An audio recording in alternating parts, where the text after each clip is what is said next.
ನಮಸ್ಕಾರ KKF ಎಲ್ಲ ಹೆಂಗಿದ್ದೀರಾ? ಎಲ್ಲರೂ ಆರಾಮಾಗಿದ್ದೀರಾ ಅಂತ ಅನ್ಕೋತೀನಿ. ಇವತ್ತು ನಮ್ಮ ಚೈನಾ ಡ್ರೈವ್ ಏನಿದೆಯೋ ಇದಕ್ಕೆ ಒಂದು ಅಲ್ಪ ವಿರಾಮ ಅಲ್ಲ ಪೂರ್ಣ ವಿರಾಮ ಇಡೋಂಥ ಸಮಯ. ಇಷ್ಟು ದಿನ ಅಲ್ಪ ವಿರಾಮ ಇಟ್ಕೊಂಡು ಬಂದೆ, ಅಂದರೆ ಕಾಮ ಇಟ್ಕೊಂಡು ಬರ್ತಾ ಇದ್ದೆ. ಇವತ್ತು ಫುಲ್ ಸ್ಟಾಪ್ ಇಡೋಂಥ ಡೇ. ಏನಂತೀರಾ ರಾಘವೇಂದ್ರ ಅವರೇ? ಸತ್ಯ, ಕರೆಕ್ಟ್ ಅಲ್ವೇ? ಪಾಪ ಬಂದಿರೋರು ನಮ್ಮ ಪಾರ್ಟಿಸಿಪೆಂಟ್ಸು ದೇವ್ರುಗಳ ಥರ ತುಂಬ ಪೇಷನ್ಸ್ ಇದೆ, ಯಾರಿಗೂ ಏನು ಅಂತ ಹರಿಬರಿ ಇಲ್ಲ, ಹಂಗಾಗಿ ಇಷ್ಟು ಅಡ್ಜಸ್ಟ್ ಮಾಡ್ಕೊಂಡಿದ್ರು.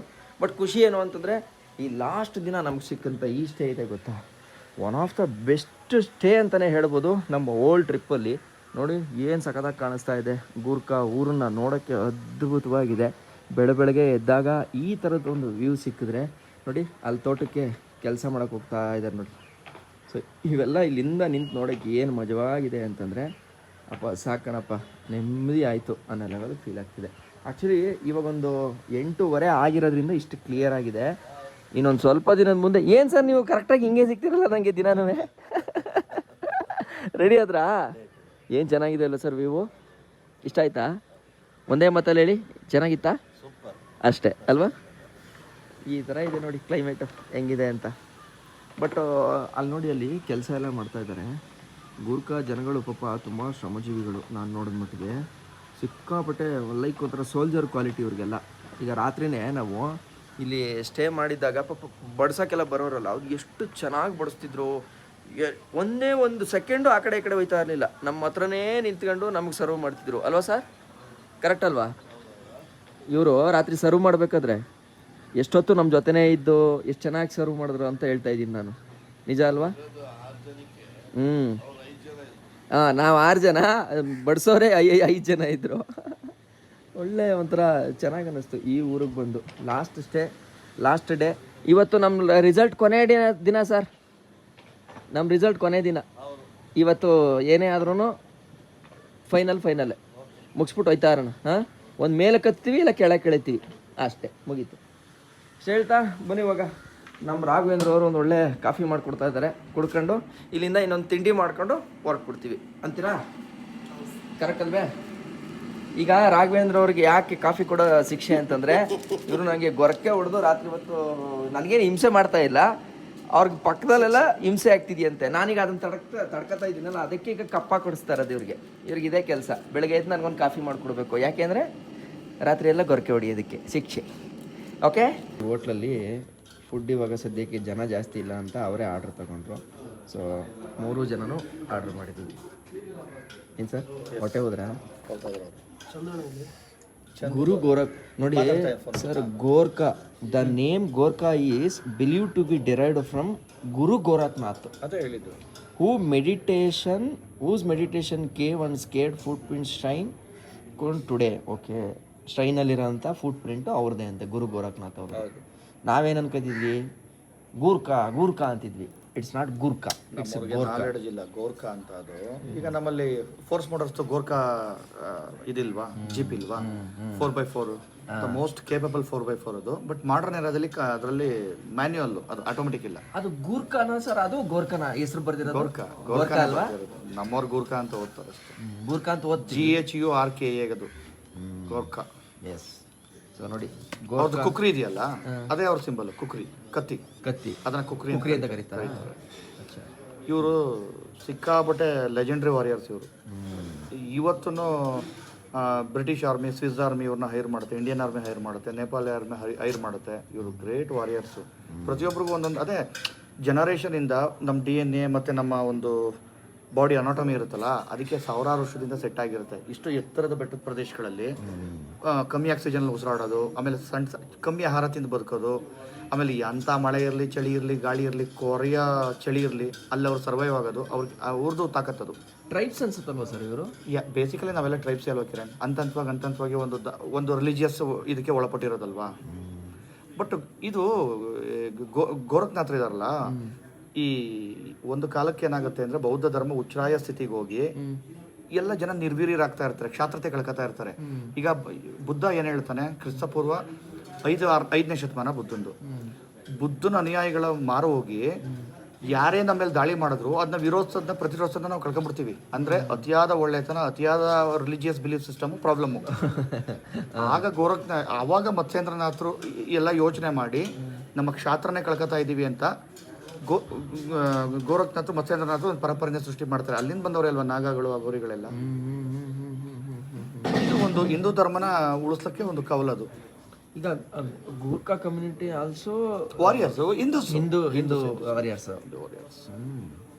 ಹಿಂದೂ ಅನ್ನೋದು ಒಂದು ದೊಡ್ಡ ವಿಶಾಲವಾದಂಥ ಶಬ್ದ, ಅಥವಾ ಸನಾತನ ಧರ್ಮ ಅಂತ ಹೇಳ್ತಾರೆ. ಹಿಂದೂ ಧರ್ಮ ಅನ್ನೋದು ಒಂದು ದೊಡ್ಡ ವಿಶಾಲವಾದಂಥ ಒಂದು ಮರ. ಅದ್ರ ಸಾವಿರಾರು ಲಕ್ಷಾಂತರ ಕೊಂಬೆಗಳಲ್ಲಿ ನಾವು ಒಂದೊಂದು ಕೊಂಬೆಗಳಷ್ಟೇ. ಕರೆಕ್ಟ್. ಬಟ್ ಜನರೇಷನಿಂದ ಕೆಲವು ಕುಟುಂಬಗಳಿಗೆ ಈ ಮಡಿಕೆ ಮಾಡೋದ್ರಲ್ಲಿ, ಮರಗೆಲಸ ಮಾಡೋದ್ರಲ್ಲಿ, ಚಿನ್ನ ಬೆಳ್ಳಿ ಕೆಲಸ ಮಾಡೋದ್ರಲ್ಲಿ ಯಾವ ಥರ ಒಂದು ಕಲೆ ಇರುತ್ತೆ, ಅಥವಾ ವ್ಯವಸಾಯ ಮಾಡೋದ್ರಲ್ಲಿ, ಒಕ್ಕಲಿಗರಿಗೆ ಒಂದು ವ್ಯವಸಾಯ ಮಾಡೋದ್ರಲ್ಲಿ, ಅದೇ ಥರ ಗೋರ್ಖಾಗಳು ಬೇಸಿಕಲಿ ವಾರಿಯರ್ಸ್. ಅವರು ಬೇಸಿಕಲಿನೇ ವಾರಿಯರ್ಸ್ ಅವರು. Actually may be Naveen sir ಇಲ್ಲ ಅಂದಿದ್ರೆ ನಮ್ಗೆ ಈ ಹಿಸ್ಟ್ರಿಗಳು ಇವೆಲ್ಲ ಗೊತ್ತೇ ಆಯ್ತಾ ಇರಲಿಲ್ಲ. ಇಲ್ಲ, ನಮ್ಮ ಇಂಟ್ರೆಸ್ಟ್ ಅದು. ಇವತ್ತಿನ ಜನ್ರೇಷನ್ ನಿಮಗೆಲ್ಲ ಒಂದು ತುಂಬ ಟೆಕ್ನಿಕಲ್ ನಾಲೆಡ್ಜ್ ಚೆನ್ನಾಗಿದೆ, ಅದನ್ನು ನಾನು ಅಪ್ರಿಷಿಯೇಟ್ ಮಾಡ್ತೀನಿ. ಆಮೇಲೆ ಧೈರ್ಯ, ನಾವು 4 ಸಲ ಯೋಚನೆ ಮಾಡಿ ನೀವು ಒಂದೇ ಸಲ ಮುಂದಕ್ಕೆ ಹೋಗ್ತೀರಿ, ಅದು ತಾಕತ್ತು. ನಾವಲ್ಲ ಜಂಜಿಗಳು, ನೀವಪ್ಪ ಕಿಂಗ್ಗಳು. ನಾವೊಂದು 17-18 ದೇಶ ಸುತ್ತಿದ್ದೀನಿ. ನಾವು ಬರೀ ನಮಗಿಂತ ಮೇಲಿರೋರು ನೋಡ್ತಾ ಇದ್ದೀವಿ, ನಾವು ಥರ್ಡ್ ವರ್ಲ್ಡ್ ಕಂಟ್ರಿಗಳು ನೋಡ್ತಾ ಇಲ್ಲ. ಸೌತ್ ಈಸ್ಟ್ ಏಷ್ಯಾದಲ್ಲಿರೋ ಈಗ ಕೆಲವು ಕಂಟ್ರಿಗಳು, ಉದಾಹರಣೆಗೆ ಕಂಬೋಡಿಯಾ ಇರ್ಬೋದು, ಲಾಹೋಸ್ ಇರ್ಬೋದು, ವಿಯೆಟ್ನಾಂ, ಅಲ್ಲಿರೋ ಸಿಸ್ಟಮ್ ಹೆಂಗಿದೆ, ನಮ್ಮ ಸಿಸ್ಟಮ್ ಹೆಂಗಿದೆ. ನಮ್ಮ ಸಿಸ್ಟಮ್ ಅಂತೂ ಎಕ್ಸಲೆಂಟ್ ಆಗಿದೆ, ಅದರಲ್ಲಿ ಅನುಮಾನನೇ ಇಲ್ಲ. ಡೆವಲಪ್ಮೆಂಟ್ ಅವಶ್ಯಕತೆ ಇದೆ, ಅದರಲ್ಲಿ ಸಮಸ್ಯೆ ಇಲ್ಲ. ಮಾಡಬೇಕು, ಆದರೆ ನ್ಯಾಯಯುತವಾಗಿ ಹೋರಾಟ ಮಾಡಬೇಕು, ನಿಧಾನವಾಗಿ ಮಾಡಬೇಕು. ಕೇಳಬೇಕು, ನ್ಯಾಯ ಕೇಳಿದ್ರೆ ಆಗಲ್ಲ. ಈಗ ನಮ್ಮ ಜನ್ರೇಷನ್ ತಪ್ಪೆ, ಪರವಾಗಿಲ್ಲ ಅಂತ ನಾವು ನಿರ್ಲಕ್ಷ್ಯ ತೋರ್ತೀವಲ್ಲ, ಅದು ತಪ್ಪೆ. ನನ್ನ ಆಹಾರ ಪದ್ಧತಿ ಚೇಂಜ್ ಮಾಡ್ತೀನಿ. ಹೌದಾ ನವೀನ್ ಸರ್? ಈಗ ಇದು ಈ ರೆಕಾರ್ಡ್ ಆಗಿದೆ ಸರ್, ಇದು ವೆಯ್ಟ್ ಕಡಿಮೆ ಮಾಡ್ತೀನಿ ಅಂತ ಹೇಳಿದ್ದೀರಾ? ಎಷ್ಟು ಕೆಜಿ? ನಾನು ರಾಘು ಇಬ್ರು 6 kg 6 ಮಂತಲ್ಲಿ. ಆದರೆ ಬೇಗ ಯಾರು ಮಾಡ್ತಾರೆ ಅವ್ರಿಗೆ ಗೆದ್ದಂಗೆ. ನಮ್ಮ ಚಂದ್ರಣ್ಣ ಕೊಟ್ಟಿರೋ ಟಾಸ್ಕು, ಇದನ್ನ ಯಾರು ವಿಡಿಯೋ ರೆಕಾರ್ಡ್ ಮಾಡ್ಕೊಂಡು. ಒಂದು ನಿಮಿಷ ಇನ್ನೊಂದು ಹೇಳ್ತಾ ಇದ್ದೀನಿ. ನಾವು ಅಲ್ಲಿ ವೆಯ್ಟ್ ನೋಡ್ದೋ, ಎಲ್ಲಿ ಇದಕ್ಕೆ ಹೋದಾಗ ಎಲ್ಲಿ 100 kg ಇದ್ರ ಮೇಲೆ ಅಲೋ ಇಲ್ಲ ಇರಲಿಲ್ವಲ್ಲ, ಓಕೆನಾ? ಅವಾಗ ಎಷ್ಟಿತ್ತಣ್ಣ ನಿಮ್ದು? 83. ನಿಂದೆಷ್ಟಿತ್ತಣ್ಣ? ಅದ್ರ ಲೆಕ್ಕ ಅಲ್ಲ, ಟ್ರಿಪಲ್. ಇಲ್ಲ, ಅದೇನಂದ್ರೆ ಟ್ರಿಪ್ಪಲ್ ಲಾಸ್ಟ್ ಆದ್ಮೇಲೆ ಎಲ್ಲ ತಿಂತೀನಿ. ಶೂ ಎಲ್ಲ ಹಾಕಿರ್ತೀವಲ್ಲ, ಅದೆಲ್ಲ ಲೆಕ್ಕ ಬರಲ್ಲ. ಮನೆಗೆ ಹೋಗಿ ಬರೀ ಒನ್ ವೇರ್ ಹಾಕೊಂಡು ಸಿಂಗಲ್ ಪೀಸ್ ಅಲ್ಲಿ ಒಂದು ರೌಂಡ್ ವಿಡಿಯೋ ಮಾಡಿ ಕಳಿಸ್ಬೇಕು, ಗ್ರೂಪಲ್ಲಿ ಹಾಕ್ಬಿಡೋದು. ಟೈರು ಎಲ್ಲ ಮಾಡಿ ಈಸಿಯಾಗಿ 2-3 kg ವೆಯ್ಟ್ ಗೇನ್ ಆಗಿರ್ತಾರೆ. 100% ಕಮ್ಮಿ ಆಗೋದು, ಜಾಸ್ತಿ ಯಾರು ಆಗಲ್ಲ ಈಗ ಟ್ರಿಪ್ಪಲ್ಲಿ. ಕಮ್ಮಿನೇ ಆಗೋದು. ಅಣ್ಣ ನೀವು ಜಾಸ್ತಿ ಆಗಕ್ಕೆ ಸಾಧ್ಯನೇ ಇಲ್ಲ ಅಣ್ಣ. ಟ್ರಿಪ್ ನಾನು ಜಾಸ್ತಿ, ನಂದು 2 kg ಜಾಸ್ತಿ ಆಗಿದ್ದು. ಸಾಧ್ಯನೇ ಇಲ್ಲ, ಯಾರೂ ಟ್ರಿಪ್ಪಲ್ಲಿ ಜಾಸ್ತಿ ಆಗಲ್ಲ. ಎಸ್, ಟೈಮ್ ಎಕ್ಸಾಕ್ಟ್ ಆಗಿ ಇವಾಗ 10 ಗಂಟೆ 17 ನಿಮಿಷ ಆಗಿದೆ. ನಾವು ಸ್ಟೇ ಮಾಡಿದ್ದಂಥ ಹೋಟೆಲಿಂದ ಇವಾಗ ಇಲ್ಲಿ ಗೂರ್ಖಾ ಮ್ಯೂಸಿಯಂ ಇದೆ. ಸೊ ಮ್ಯೂಸಿಯಮಲ್ಲಿ ಏನೇನು ಯಾವ ಥರ ಯೂಸ್ ಮಾಡ್ತಾಯಿದ್ರು ಐಟಮ್ಸ್ಗಳು ಅವೆಲ್ಲ ಇರೋಂಥದ್ದು. ಸೊ ಬೈ ವಾಕಲ್ಲೇ ಹೋಗ್ಬಿಡೋಣ ಅಂತ ಡಿಸೈಡ್ ಮಾಡಿದ್ದೀವಿ. ಆ್ಯಂಡ್ ಅದಕ್ಕಿಂತ ಮುಂಚೆ ಈ ಜಾಗ ನೋಡಿ ಏನು ಸಖತ್ತಾಗಿದೆ ಅಂತ. ನಮ್ಮ ಗಾಡಿಗಳಲ್ಲಿ ಪಾರ್ಕ್ ಆಗಿದೆ, ಪಾರ್ಟಿಸಿಪೆಂಟ್ಸ್ ಎಲ್ಲ ಆರಾಮಾಗಿ ಎಂಜಾಯ್ ಮಾಡ್ತಾಯಿದ್ದಾರೆ. ಆ್ಯಂಡು ಮೋಡ ಕವಿದ ವಾತಾವರಣ, ಸಿಕ್ಕಾಬಟ್ಟೆ ಮಂಜು ಅಂತಂದರೆ ಹೆವಿ ಮಂಜು ಕವಿದಿದೆ. ಇಲ್ಲಿ ನೋಡಿ, ಈ ಥರ ಇರುತ್ತೆ ನೀವು ಗೋರ್ಖಾಗೆ ಬಂದರೆ ಕ್ಲೈಮೇಟು. ಇಲ್ಲಿ ನೋಡಿ, ಇಲ್ಲಿ ಗದ್ದೆ ನಾಟಿ ಮಾಡಿದ್ದಾರೆ ನೋಡಿ, ಕಾಣಿಸ್ತಾ ಇದೆಯಾ ಇಲ್ಲಿ ನೋಡಿ, ಎಷ್ಟು ಚೆನ್ನಾಗಿ ಗದ್ದೆ ನಾಟಿ ಮಾಡ್ಕೊಂಡವ್ರು. ಬ್ಯೂಟಿಫುಲ್ ಆಗಿದೆ ಬೈಕು. ಹಾಂ, ಬಟ್ ಇದು ನಮ್ಮಲ್ಲಿ ಇಲ್ವಲ್ಲ, ಈಗ ಬಿಟ್ಟಾರ. ತೋಟಗಳು ನೋಡಿ, ಇಲ್ಲಿ ಏನು ಪುಟ್ಟಾಣಿಕೆ ಇರೋ ಜಾಗದಲ್ಲೇ 4 ಹಾಕಿ ಇಟ್ಕೊಂಡಿದ್ದಾರೆ ಸರ್. ವಿದೇಶದಲ್ಲಿ ಎಜುಕೇಶನ್ ಮಾಡೋದ್ರ ಬಗ್ಗೆ ಇನ್ನೂ ಅದರ ಮೋಹ ಇದೆ, ಏಜೆನ್ಸೀಸ್ ಇದೆ ನೋಡಿ. ಸರ್ ಇನ್ನೂ ಒಂದು ಹೇಳ್ಬೇಕು ನಿಮಗೆ, ಜಪಾನಲ್ಲಿ ನೇಪಾಳದವ್ರ ಸಂಖ್ಯೆ ಜಾಸ್ತಿ. ಗುಳೆ ಹೋಗಿರೋರಲ್ಲಿ. ಹೌದಾ? ಈಗ ಇಂಡಿಯನ್ಸ್ ಜಾಸ್ತಿ ಇಲ್ಲ. ಇಂಡಿಯನ್ಸ್ ನೀವು ತಗೊಂಡ್ರೆ ಒಂದು 50,000 ಜನ ಇದ್ದಾರೆ ಅಷ್ಟೇ. ಸರಿ.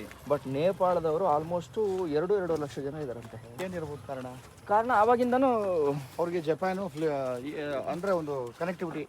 ಆಮೇಲೆ ಈಗ ಏನು ಜಪಾನಲ್ಲಿ ನಾವು ನೋಡ್ತೀವಲ್ಲ ಇಂಡಿಯನ್ ರೆಸ್ಟೋರೆಂಟ್ಗಳು, ಅವೆಲ್ಲವೂ ಕೂಡ ಆಲ್ಮೋಸ್ಟ್ 70% ಭಾಗ ನೇಪಾಳದವರ ಹೋಟ್ಲು.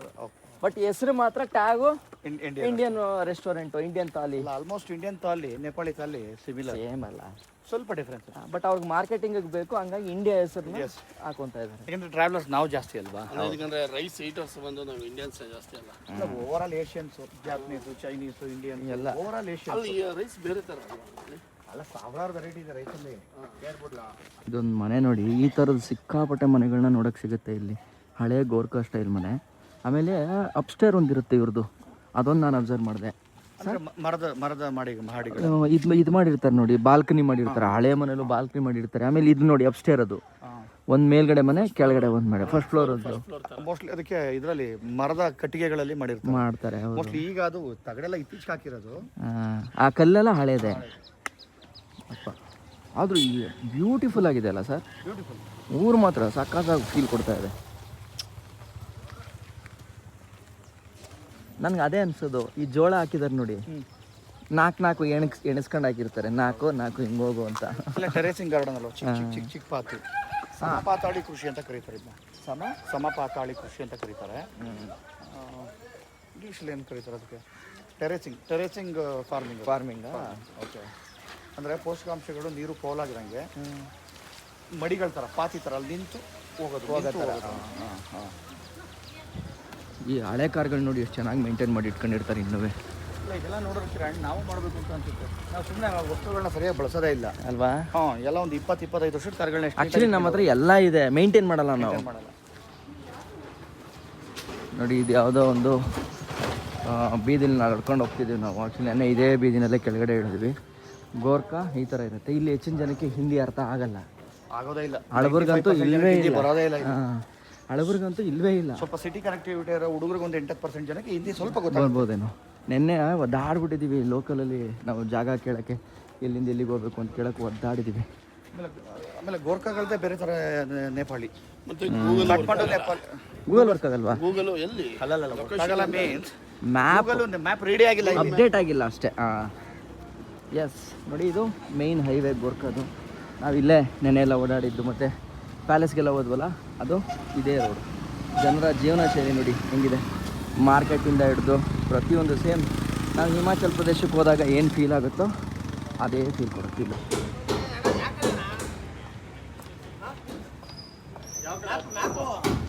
ಈ ಕಡೆ ಅನ್ಕೋತೀನಿ, ಈ ಕಡೆ ಅನ್ಸುತ್ತೆ.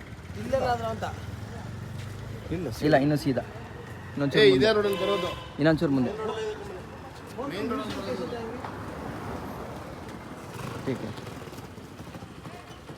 ಏನು ಕ್ಲೀನ್ ಆಗಿದೆ ಗುರುವೆ ನೋಡಿ. ಒಂದೇ ಒಂದು ಪ್ಲಾಸ್ಟಿಕ್ ಕಸ ಕಾಣಿಸಲ್ಲ, ಏನಿಲ್ಲ. ಅಣ್ಣ ನವೀನಣ್ಣ ತಬಲಾ ಬೇಕಾ? ಎಸ್ ನೋಡಿ, ಪ್ಯಾಲೇಸ್ಗೆ ಹೋಗೋಕ್ಕೆ ಈ ಥರ ಸ್ಟೆಪ್ಸ್ಗಳು. ಪ್ಯಾಲೇಸ್ಗೂ ಹೋಗುತ್ತೆ. ಪ್ಯಾಲೇಸ್ಗೆ ಮ್ಯೂಸಿಯಮ್ಗೆ ಕರೆಕ್ಟು. ಈಗ ನಾವು ಹೋಗ್ತಾ ಇರೋದು ಮ್ಯೂಸಿಯಮ್ಮು, ನಾನೇ ರಾಂಗು. ಬಟ್ ಪ್ಲಾಸ್ಟಿಕ್ ಕಸ ಅನ್ನೋದು ರೋಡಲ್ಲಿ ನಾನು ಎಲ್ಲೂ ನೋಡ್ತಾ ಇಲ್ಲ. ನೀಟ್ ಇದೆ, well managed in all region of Nepal. ಅದೊಂದು ಖುಷಿ ಆದಂಥ ವಿಚಾರ. ಎಲ್ಲ ನೀವೇನು ನೋಡ್ತಿದ್ರು ಎಲ್ಲ ಕುಂಬಳಕಾಯಿ ಎಲೆ ಆಯಿತಾ. ಮನೆಗೆ ಏನು ಬೇಕೋ ಎಲ್ಲ ಸಣ್ಣ ಪುಟ್ಟ ಇದೇ ಜಾಗದಲ್ಲಿ ಬೆಳ್ಕೊತಾರೆ ನೋಡಿ. ಇಲ್ಲಿ ಮನೆ, ಇಲ್ಲೇ ಗಾರ್ಡನ್ನು, ಇಲ್ಲೇ ಕಿತ್ಕೊ ಅದನ್ನೇ ಅಡುಗೆಗೆ ಹಾಕು. ಸೇಬೆಲೆ ಏನೇನು ಐಟಮ್ ಬೇಕೋ ಎಲ್ಲನೂ ಮಾಡ್ಕೊಂಬಿಡ್ತಾರೆ. ನಮ್ಮಲ್ಲಿ ಈಗ ಕಿಚನ್ ಗಾರ್ಡನ್ ಕಾನ್ಸೆಪ್ಟ್ ಹೋಗ್ಬಿಟ್ಟು ಬರೀ ಮೋನೋಕ್ರಾಪಿಂಗು ಅಲ್ವಾ? ಯಾರು ಬೆಳಿತಾನೆ ಇಲ್ವಲ್ಲ ಸರ್. ಇತ್ಲು ಅನ್ನೋದೊಂದು ಕಾನ್ಸೆಪ್ಟ್ ಇತ್ತು ಗೊತ್ತಾ? ಇತ್ಲು ಅನ್ನೋದೇ ಹೊಟ್ಟೈತಲ್ಲ. ನಂದೇ ಕಿರಣ್ 12 ಎಕರೆ ಜಮೀನಿದೆ. ಟೋಟಲ್ 30 ಎಕರೆ ವ್ಯವಸಾಯ ಮಾಡ್ತೀನಿ. 99% ಸೆರಿಕಲ್ಚರ್ ಇದೆ. ಯಾರೋ ಒಬ್ಬೊಬ್ರು ಇನ್ನೂ ಅದನ್ನು ಮೇಂಟೈನ್ ಮಾಡ್ಕೊಂಡು ಬರೋರು ನೋಡಿದ್ದೀನಿ ಒಂದಷ್ಟು ಜನ. ಹಳೆ ತಲೆಮಾರಿನ ತಾಯಂದ್ರು ಮಾಡೋರು ಪಾಪ. ಹೌದು, ಅವರೇ ಮಾಡ್ತಾರದು ಕರೆಕ್ಟ್. ಈಗ ನೋಡಿ, ಇದೆಲ್ಲ ಮನೆಯವ್ರದ್ದೇ ಇತ್ತು. ಇದು ಏನೇನು ಐಟಮ್ ಬೇಕೆಲ್ಲ ಇಲ್ಲ. ನೋಡಿ ದೇವಸ್ಥಾನ ಏನು ಸಖತ್ತಾಗಿದೆ ಅಂತ. ಬೆಳಗ್ಗೆ ಎದ್ದು ಬಂದು ಯಾರೋ ಪೂಜೆನೂ ಮಾಡೋಗಿದ್ದಾರೆ ನೋಡಿ ಅಲ್ವಾ? ಶಿವಲಿಂಗಕ್ಕೆ ಬೆಳಗ್ಗೆ ಬಂದು ಹೂ ಮುಡಿಸಿ ಅದು ಪೂಜೆನೂ ಮಾಡಿ. ಆದರೆ ಒಂಥರ ಡಿಫ್ರೆಂಟ್ ಅನ್ನಿಸ್ತು ನನಗಿದು. ಈ ಥರ ಬೀದಿಲೂ ಕಾಣಿಸುತ್ತೆ ನಿಮಗೆ ನೇಪಾಳದಲ್ಲಿ, ಎಲ್ಲೋದ್ರೂ ಕಾಣಿಸುತ್ತೆ. ಅದೇ ಖುಷಿ. ಏನು ಚಂದ ಒಂಥರ. ಇದು ಕೂತ್ಕೊಳ್ಳೋಕೆ ಜಾಗ. ಈ ಕಡೆ ಸ್ಟೆಪ್ಸ್ ಇದೆ ನೋಡಿ. ಇಲ್ಲಿ ನಡ್ಕೊಂಡು ಹೋಗ್ತೀನಿ ಅಂತಂದರೆ ಸ್ಟೆಪ್ಸ್. ಅಲ್ಲೊಂದು ಚಾಮುಂಡಿ ಇದೆಯಾ? ಮಾತಾ, ಕಾಳಿ ಮಾತಾ. ಓಕೆ, ಹೌದು, ರುದ್ರಕಾಳಿ. ರುದ್ರಕಾಳಿ. ಬುದ್ಧನೂ ಇದೆ ನೋಡಿ ಅಲ್ಲಿ.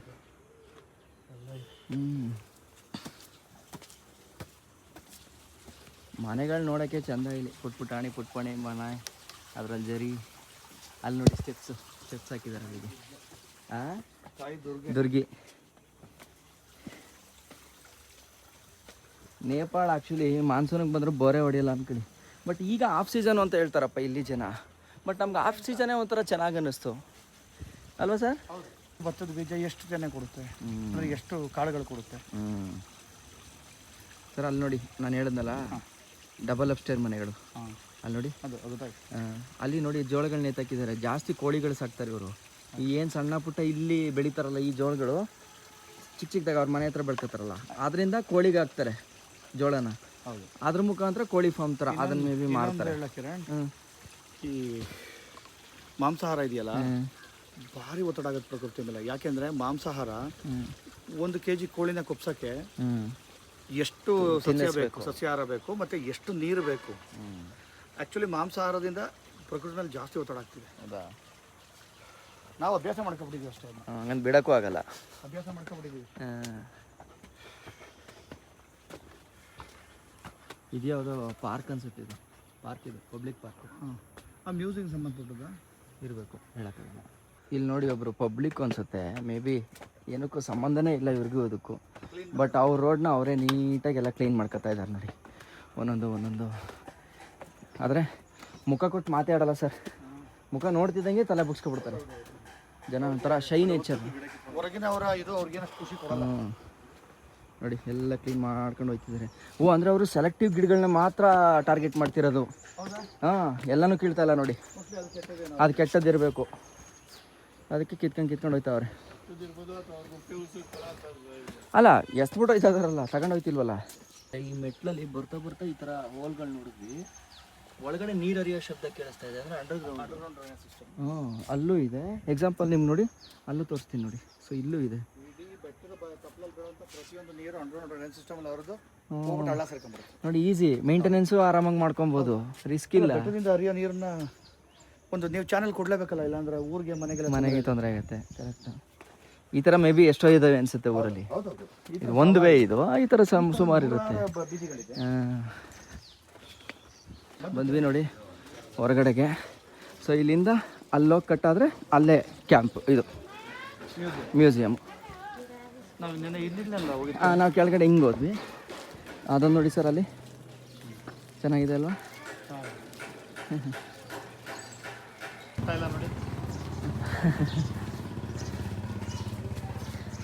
ಮಂಜಣ್ಣ ಬೆವರಲ್ಲೇ ಸ್ನಾನ ಮಾಡಿಬಿಟ್ರು. ಏನು ಮನೆಗಳು ಸರ್ ಇದು, ಅಲ್ಲಿ ನೋಡಿ ಮನೆಗಳು ನೋಡಿ, ಆಶ್ರಮ.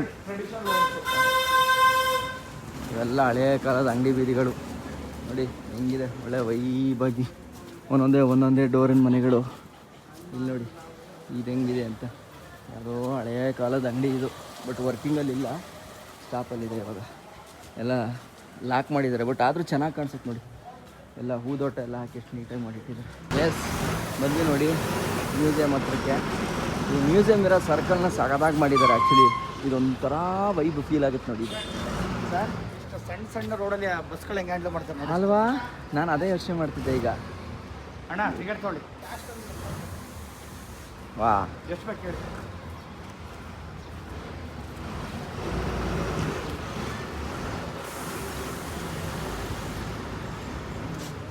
ಏನೋ ಒಂಥರ ವೈಬಾಗಿದೆಯಲ್ಲ ಈ ಸರ್ಕಲ್ಲು.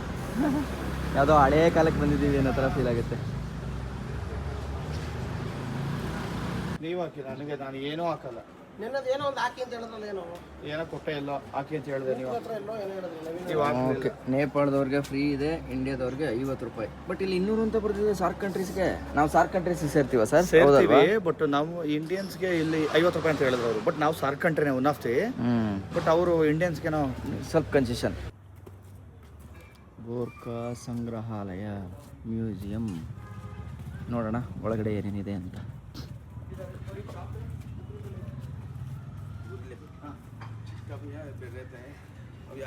बाहर मिलेगा ठीक है. इधर अंदर शॉप है. हम बेंगलुरु से. ಹಾಂ, ಬೆಂಗಳೂರು ಅಂದರೆ ಗೊತ್ತು ಅಲ್ವಾ? ನಮ್ಮ ಬೆಂಗಳೂರು ಗೊತ್ತಿಲ್ಲ ಇರೋ ಇದೇ ಇಲ್ಲ.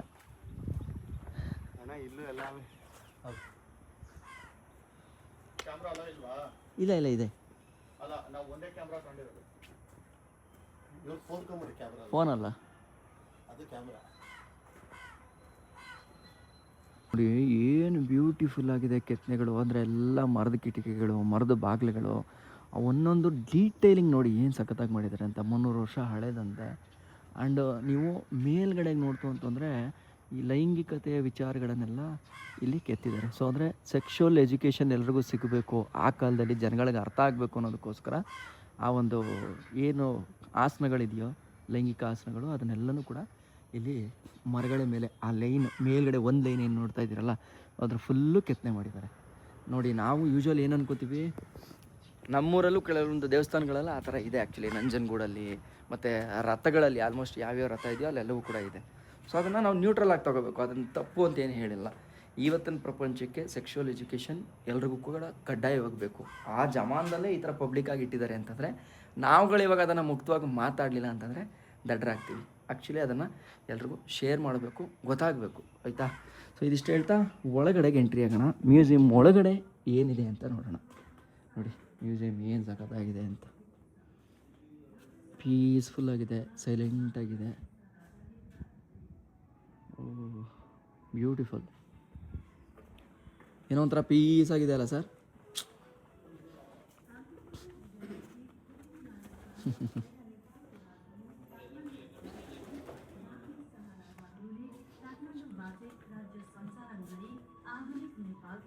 ವಾವ್, ಅವ್ರ ಕಲ್ಚರ್ ಬಗ್ಗೆ ಅವ್ರಿಗೆ ಎಷ್ಟು ಹೆಮ್ಮೆ ಇರಬೇಡ, ಇದನ್ನೆಲ್ಲ ಹಾಕಿಡಕ್ಕೆ ಅಲ್ಲ. ಗುರ್ಖಾ ಮ್ಯೂಸಿಯಂ गोर्खा जिल्लाको सदरमुकाम गोर्खामा अवस्थित प्रसिद्ध तल्लो दरबारलाई गोर्खा सङ्ग्रहालयको रूपमा स्थापना गरिएको हो। विक्रम सम्वत 1896 मा राजा राजेन्द्र विक्रम शाहद्वारा निर्मित यस दरबारमा यस क्षेत्रमा छरिएर ಏನೋ ಒಂದು ದರ್ಬಾರು ಅಂತಾರಲ್ಲ ಸರ್, ಹಂಗೆ ಆ ದರ್ಬಾರು ಇಲ್ಲಿ ನಮ್ಮ ಕಡೆ ದರ್ಬಾರ್ ಇದೆಯಾ ಸರ್? ನಮ್ಮ ಅರಮನೆಗಳೆಲ್ಲ ದರ್ಬಾರೇ ಅಲ್ವಾ? संरक्षण तथा प्रदर्शन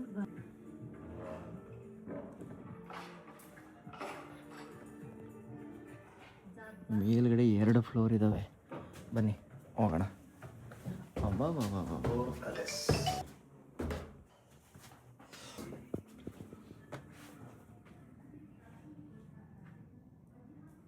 ಇಲ್ಲಿದೆ ಆ್ಯಕ್ಚುಲಿ ಮೇನ್ ಐಟಮ್ಗಳು, ಅಂದರೆ ಆ ಟೈಮಲ್ಲಿ ರಾಜರು ಬಳಸ್ತಾ ಇದ್ದಂಥ ವಸ್ತುಗಳನ್ನೆಲ್ಲ ಇಟ್ಟಿದ್ದಾರೆ. ರಾಣಿ ಅಲ್ಲ ಅವರು, ರಾಣಿ ರಾಣಿ ರಾಣಿ ತಮ್ಡಾಣಿ ಅಂತಾರೆ ಇದಕ್ಕೆ. ಅಂದರೆ ಇಷ್ಟೇ ಚಿಕ್ಕ, ಅಂದರೆ ಅವ್ರು ಎಷ್ಟು ಬ್ಯೂಟಿಫುಲ್ ಆಗಿದ್ರು ಅಂತ ಯೋಚನೆ ಮಾಡಿ. ಹೆಂಗಾದ್ರೆ ದಪ್ಪ ಇಲ್ಲದೆ, ಹಾಂ ಸರ್, ದಪ್ಪ ಇಲ್ಲದೆ ಇಷ್ಟೇ ಪುಟಾಣಿಗೆ ಎತ್ತಿದ್ರು ಅಂತ. ಹೇಳ್ತಿದ್ನಲ್ಲ ನಿಮಗೆ, ಗೋರ್ಖಾಗಳು ತುಂಬ ಸ್ಲಿಮ್ಮು. ಓ ರಾಜ, ಕಿಂಗ್, ದಭ್ಯಾಶ, ದ್ರಾಭ್ಯಾಶ. ನೋಡಿ ಈ ಸೆಕ್ಷನಲ್ಲಿ ನೇಪಾಳದ ಗೋರ್ಖಾದವರು ಬಳಸ್ತಾ ಇದ್ದಂಥ ವೆಪನ್ಸ್ಗಳನ್ನ ಇಟ್ಟಿದ್ದಾರೆ ನೋಡಿ, ಹೆಂಗಿದೆ ಬಂದೂಕುಗಳು, ಜಮಾನದ ಬಂದೂಕುಗಳು ಸರಿಯಾಗಿದ್ದಾವೆ. ಇಲ್ಲಿ ನೋಡಿ, ಇಲ್ಲಿ ತ್ರಿಶೂಲದ್ದೇ ಒಂದು ಇದು ಸೆಕ್ಷನ್. ಟಿಪಿ ಮದುವೆಗೆ ಆಗಿಂದ ಏನಾಯ್ತು, ಈ ಡಿಸೈನ್ಸ್ ಎಲ್ಲ ಎಲ್ಲಿ ಮಾಡ್ತಿದ್ರು ಅವತ್ತು? ಅವತ್ತು ಕಾಲದವರೇ ತುಂಬಾ ಕಲೆಗಾರರು. ಕುಸರಿ ಕೆತ್ತನೆಲ್ಲ ಈಗೆಲ್ಲ ನಾವು ಬರೀ ಆಗ್ಬಿಟ್ಟಿದ್ದೀವಿ. ಮಾಡ್ತೀವಿ, ಅವ್ರ ಕೈ ಕೆಲಸ, ಏನ್ ಕುಸರಿ ಕೆಲಸ ಅದೆಲ್ಲ ಎಷ್ಟೊಂದು ಜನ ಇತಿಹಾಸಗಾರರು ಈಗಲೂ ಅದಕ್ಕೆ ಅನ್ನೋದು. ಈಗ ನಮ್ಮ ಈಜಿಪ್ಟು ಅದೆಲ್ಲ ನೋಡಿದಾಗ ಮನುಷ್ಯರು ಮಾಡಿದ್ದು ಅಲ್ವೇ ಅಲ್ಲ, ಇವತ್ತು ಅದು ಕ್ವಶನ್ ಮಾರ್ಕ್ ಆಗಿದೆ. ಚಿತ್ರಗಳು ಬರ್ತಿದ್ದಾಗ ಆವತ್ತಿನ ಟೆಕ್ನಾಲಜಿ ಏನಿತ್ತು ಅಂತಂದರೆ, ಫೋನು ಬೇರೆ ಯಾವುದೋ ಎಕ್ವಿಪ್ಮೆಂಟ್ಸ್ ಇರಲಿಲ್ಲ. ಆಗ ಈ ಕಹಳೆಯಿಂದ ಅತಿ ಎತ್ತರದಲ್ಲಿ ಸೈನಿಕರನ್ನ ನಿಲ್ಲಿಸ್ತಾ ಇದ್ರು. ಆ ಸೈನಿಕ ಏನು ಮಾಡ್ತಿದ್ದ, ತನ್ನ ಏದುಸರಿಂದ ಈ ಕಹಳೆ ಊದ್ತಿದ್ರೆ ರಾಜರಿಗೆ ಗೊತ್ತಾಗ್ತಿತ್ತು. ಒಂದೊಂದು ಶಬ್ದಕ್ಕೆ ಒಂದೊಂದು ಅರ್ಥ ಇರ್ತಿತ್ತು ಆ ಕಾಲದಲ್ಲಿ. ಒಂದು ಶಬ್ದ ಏನು ಅಂತಂದರೆ ನೆಂಟರು ಬರ್ತಿದ್ದಾರೆ ಅಂತ, ಕೆಲವು ಶಬ್ದಗಳು ಶತ್ರುಗಳು ಬರ್ತಿದ್ದಾರೆ ಅಂತ. ಆ ಥರ ಆ ಶಬ್ದ ನೋಡಿದಾಗ ಪ್ರತಿಯೊಂದು ಅಷ್ಟೇ. ಆಗ ರಾಜ ಎಚ್ಚೆತ್ತು ಪಕ್ಕ ಗೋರ್ಖಾ ತಾತ ಅಲ್ವಾ? ಸೇಮ್ ಆ ಕೈ ಬೆರಳುಗಳು ಅಯ್ಯೋ ಅಯ್ಯೋ ಗಟ್ಟಿ ಗಟ್ಟಿಯಾಗಿ ನೋಡಿ, ಕಾಲು.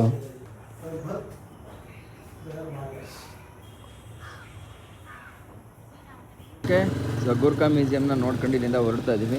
ಸೊ ಈಗ ನನಗೆ ಅರ್ಥ ಆಗಿದ್ದೇನು ಅಂತಂದರೆ, ಗೂರ್ಖಾ ಅವರ ಒಂದು ಪರಂಪರೆ ಇಷ್ಟು ದೊಡ್ಡದಾಗಿದೆ ಅಂತ ನಿಮಗೂ ಅರ್ಥ ಆಗಿರುತ್ತೆ ಅಂತ ಭಾವಿಸ್ತೀನಿ. ಸಿಗೋಣ ಮುಂದೆ ಹೋಗ್ತಾ ಹೋಗ್ತಾ. ಇಲ್ಲಿಂದ ಮುಳ್ಳೋಗಿ ಕೆಳಕ್ಕೆ ಇನ್ನೂ ಒಂಥರ ಡಿಫ್ರೆಂಟಾಗಿದೆ ವೈಬು. ಇದೆಲ್ಲ ನೋಡಿದ್ರೆ ಚಂದ ಅಂತ ಹಳೆ ಬಿಲ್ಡಿಂಗ್. ಈಗ ಹಂಗೆ ನಿಮಗೆ ಈ ನೇಪಾಳದ ಗದ್ದೆ ಒಂದು ತೋರಿಸೋಣ ಅಂತ.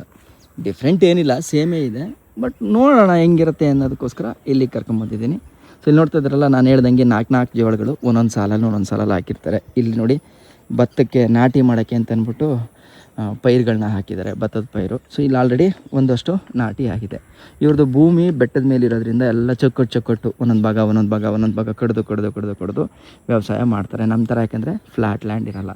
ಈಗ ಎಕ್ಸಾಂಪಲ್ ನೀವು ಅಲ್ಲಿ ನೋಡ್ಬೋದು, ಅಲ್ಲೊಂದು ಫ್ಯಾಮಿಲಿ ನೋಡಿ, ಅಲ್ಲೇ ಬರೋ ನೀರನ್ನೇ ಶೇಖರಣೆ ಮಾಡಿ ಇವು ಚಿಕ್ಕದಾಗಿ ಕೆರೆ ಥರ ಕಟ್ಕೋತಾ ಇದ್ದಾರೆ, ಕಾಣಿಸ್ತಾ ಇದೆಯಾ? ಕಲ್ಲುಗಳನ್ನೆಲ್ಲ ಹೊಡೆದು ಈ ಥರದ ವ್ಯವಸಾಯ ಜೀವನ ಇಲ್ಲಿ ನಡೆಯುತ್ತೆ. ಬಡತನ ಇಲ್ವಾ ಅಂತ ಕೇಳಿದ್ರೆ ದೇವರನೇ ಬಡತನ ಇದೆ. ಇಲ್ಲಿ ನೋಡಿ ಪಾಪ, ಇಷ್ಟೇ ಮನೆಯಲ್ಲಿ ಜೀವನ ಮಾಡಬೇಕು ಅವರು, ಆದರೆ ಅವ್ರು ಇರೋದ್ರಲ್ಲಿ ಸ್ವರ್ಗದಲ್ಲಿ ಇರೋ ಥರ ಫೀಲ್ ಮಾಡ್ಕೋತಾರೆ. ಆಮೇಲೆ ಅವ್ರು ಏನಿದಾರೋ ಅಲ್ಲೇ ಜೀವನನ ನೀಟಾಗಿ ಮಾಡ್ತಾಯಿದ್ದಾರೆ. ಅವ್ರಿಗೆ ಹೆಲ್ತಿ ಇರುತ್ತೆ, ಯಾವುದೇ ರೀತಿ ರೋಗ ರುಜಿನಗಳಿರಲ್ಲ. ಈ ಥರ ದೇವರು ಒಂದು ಕೊಟ್ಟರೆ ಒಂದು ಕಿತ್ಕೊಂಡಿರ್ತಾನೆ. ಐಶ್ವರ್ಯ ಇದ್ದರೆ ಆಯಸ್ಸಿರಲ್ಲ, ಆಯಸ್ಸಿದ್ರೆ ಐಶ್ವರ್ಯ ಇರಲ್ಲ. ಇಷ್ಟೇ. ಸೊ ಇದ್ರ ಬಗ್ಗೆ ನಿಮ್ಗೇನು ಅನ್ನಿಸ್ತು? ಈ ನೇಪಾಳದ ಕೃಷಿ ಭೂಮಿನ ನೋಡಿ ಮತ್ತು ಇವರ ಜನಜೀವನನ ನೋಡಿ. ಮತ್ತು ಇವತ್ತು ನಾವು ಗೋರ್ಖಾದು ಏನು ಪ್ಯಾಲೇಸ್ ಹೋಗಿದ್ವೋ, ಇಷ್ಟು ದಿನ ನಾವು ಗೋರ್ಖಾ ಅಂತಂದರೆ ಅವ್ರು ಏನೋ ಸಣ್ಣವರು ಅಂತ ಅಂದ್ಕೊಂಡಿದ್ವಿ, ಆದರೆ ಇಲ್ಲ, ಅವ್ರದ್ದು ಮಹತ್ತರವಾದಂಥ ಒಂದು ಇತಿಹಾಸ ಇದೆ ಅನ್ನೋದು ನಮ್ಗೆ ಅರ್ಥ ಆಯಿತು. ಇಷ್ಟು ಹೇಳ್ತಾ ನಾವಿವಾಗ ಎಕ್ಸಾಕ್ಟಾಗಿ ನಾವಿರ್ತಕ್ಕಂಥ ಹೋಟ್ಲಿಗೆ ಬಂದಿದ್ದೀವಿ. ಕಾರ್ಗಳು ಆಲ್ರೆಡಿ ರೆಡಿಯಾಗಿದೆ, ಚೆಕ್ಔಟ್ ಟೈಮು ಕೂಡ ಆಗಿದೆ. ಜಸ್ಟ್ ಚೆಕ್ಔಟ್ ಆಗಿಬಿಟ್ಟು ಇಲ್ಲಿಂದ ಹೊರಟು. ಸೊ ಎಲ್ಲ ಸುತ್ತಾಡ್ಕೊಂಡು ಬಂದಾಯಿತು, ಎಲ್ಲ ಮುಗೀತು. ಇವತ್ತು ಕೊನೆಯ ದಿನ. ಇವತ್ತು ಲುಂಬಿನಿಗೆ ಹೋಗ್ತಾ ಇದ್ದೀವಿ. ಇಲ್ಲಿಂದ ಒಂದು 4 ಅವರ್ ಆಗುತ್ತೆ ಲುಂಬಿನಿಗೆ ಹೋಗೋಕ್ಕೆ. ಒಂದು ಸಲ ಅಲ್ಲಿ ರೀಚ್ ಆದಮೇಲೆ ಕನ್ಫರ್ಮಾಗಿ ಗೊತ್ತಾಗ್ಬಿಡುತ್ತೆ ಇವತ್ತು ನಮಗೆ ನಾವು ಉಳಿಬೇಕಾ, ಚೈನಾಗೆ ಸಿಗುತ್ತಾ ವೀಸಾ, ಸಿಗಲ್ವಾ ಅಂತ. ಇವತ್ತು ನೋಡ್ಬಿಟ್ಟು ವಾಪಸ್ ಹೋಗ್ತೀನಿ. ಸೋತಿದ್ದೀನಿ ಹೌದು 100%, ಆದರೆ ಕುಂದಿಲ್ಲ ಕುಗ್ಗಿಲ್ಲ, ಸೋಲೆ ಗೆಲುವಿನ ಮೆಟ್ಟಿಲು ಅಂತ ತಿಳ್ಕೊಂಡು ಇದಕ್ಕಿಂತ ಅದ್ಭುತವಾದಂಥ ಒಂದು ಜರ್ನಿನ ಖಂಡಿತ ಕಿತ್ತಡಿ ಅಡ್ವೆಂಚರ್ಸಿಂದ ಮಾಡೇ ಮಾಡ್ತೀನಿ. ಎಸ್ ನೋಡಿ, ಇವಾಗ ರೈಟ್ ತಗೋತಾ ಇದ್ದೀವಿ. ಸೊ ಪೋಖ್ರಾ ರೋಡಿಂದ ಬಂದು ಇವಾಗ ನಾವು ಸೊನಾಲಿ ಬಾರ್ಡರ್ ಹೈವೇಗೆ ತಗೋತಾ ಇರೋದು, ಓಕೆನಾ? ಸೊ ನೆನ್ನೆನೇ ಈ ರೋಡ್ ಬ್ಲ್ಯಾಕ್ ಆಗಿದ್ದು, ಹೆವಿ ಬ್ಲ್ಯಾಕ್ ಆಗಿತ್ತು. ಇವತ್ತೇನು ಬ್ಲ್ಯಾಕ್ ಇಲ್ಲ, ಆ್ಯಕ್ಚುಲಿ ಎಲ್ಲ ಆರಾಮಾಗಿ ಓಪನ್ ಆಗಿದೆ. ಸೊ ಇಲ್ಲಿಂದ ಸೀದಾ ನಾವು ಲುಂಬಿನಿಗೆ ಹೋಗ್ತೀವಿ. ಅದೇನು ಅಂತಂದರೆ ಸೊನಾಲಿ ಬಾರ್ಡ್ರ್ ಅಂದರೆ ಇಂಡಿಯಾ ಬಾರ್ಡ್ರ್ ಇದೆಯಲ್ಲ, ಅಲ್ಲಿಗೊಂದು 40 ಕಿಲೋಮೀಟ್ರಿಗೇನೆ. ಬಟ್ ನೋಡ್ತೀವಿ ಇವತ್ತು ಸಂಜೆವರೆಗೂ ನೋಡೋದು, ಅದಾದಮೇಲೆ ಸಿಕ್ಕಲಿಲ್ಲ ಅಂತಂದರೆ ವಾಪಸ್ ಬರೋದು. ಇದು ನಮ್ಮ ಪ್ಲ್ಯಾನ್ ಆಗಿರುತ್ತೆ. ಸಿಕ್ಕರೆ ವಾಪಸ್ ಬರ್ತೀವಿ, ಸಿಕ್ಕಿದವರು ವಾಪಸ್ ಊರಿಗೆ ಹೋಗ್ತೀವಿ ಅಷ್ಟೇ. ಇಲ್ಲೇನೋ ದೊಡ್ಡ ಆಕ್ಸಿಡೆಂಟ್ ಆಗಿದೆ. ಇಲ್ಲಿ ನೋಡಿ, ಇಲ್ಲಿ ಕಾರ್ಗೆ ಚೆನ್ನಾಗಿ ಎಟ್ಬಿಟ್ಟು ಒಂದು ಲಾರಿ ಒಂದು ತಗೊಬಂದು. ಜಗಳನೇ ಆಯ್ತಾ ಇದೆ ನೋಡಿ. MG ಕಾರು ಸರಿಯಾಗೆ ಇಟ್ಟೈತಿ, ಅದಕ್ಕೆ ಟ್ರಾಫಿಕ್ ಆಗ್ಬಿಟ್ಟೈತಿ ಇಲ್ಲಿ.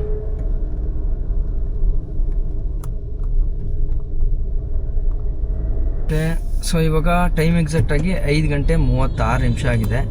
ನಾವೀಗ ಮಾಯಾದೇವಿ ದೇವಸ್ಥಾನಕ್ಕೆ ಹೋಗೋಣ ಅಂತ ಅಂದ್ಬಿಟ್ಟು ಈ ಕಡೆ ರೂಟ್ ತಗೊಂಡು ಬಂದಿದ್ದೀವಿ.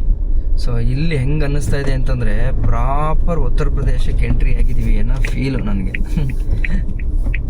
ಸೇಮ್ ಹಂಗೆ ಇದೆ ಅನ್ಕೊಳ್ಳಿ, ಡಿಟ್ಟೋ, ಒಂಚೂರು ಹೆಚ್ಚು ಕಮ್ಮಿ ಇಲ್ಲ. ಉತ್ತರ ಪ್ರದೇಶನೇ ಫೀಲು ಇಲ್ಲಿ. ಈಗ ಒಂದು ಪ್ರಾಪರ್ ಹೈವೇಗೆ ಬಂದಿರೋದು ಆ್ಯಕ್ಚುಲಿ. ಇದಕ್ಕಿಂತ ಬಿಫೋರ್ ಹಳ್ಳಿ ಮೇಲೆ ಬಂದಾಗಂತೂ ತಲೆ ಕೆಟ್ಟೋಯ್ತು ಆ್ಯಕ್ಚುಲಿ. ಅಂದರೆ ಇಲ್ಲೇ ನಿಮ್ಗೆ ಅಂಥ ನೇಪಾಳ ವೈಬ್ ಸಿಗಲ್ಲ ಇಲ್ಲಿ, ಆ ಥರ ಇದೆ ಇಲ್ಲಿ. ಬಂದ್ವಿ ನೋಡಿ ಲುಂಬಿನಿಗೆ. ನನಗೆ ಇನ್ನೂ ಕಣ್ಣು ಕಟ್ದಂಗೆ ಇದೆ. ನಾನು 2 ವರ್ಷದಿಂದ ಹೆಂಗೆ ಬಂದೋ ಅದೇ ರೂಟ್ ಇದು. ನಾನು ನೋಡೋಣ ಈಗ ಗೇಟ್ ನಾನು ಇಲ್ಲಿಗ ಗೇಟ್ ನಂಬರ್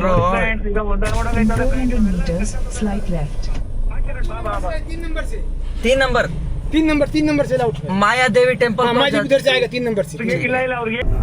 ಗೂಗಲ್ ಮ್ಯಾಪ್ ನಂಬ್ಕೊಂಡ್ರೆ ಅದೇ ಕಥೆನೇ ಆಗೋದು.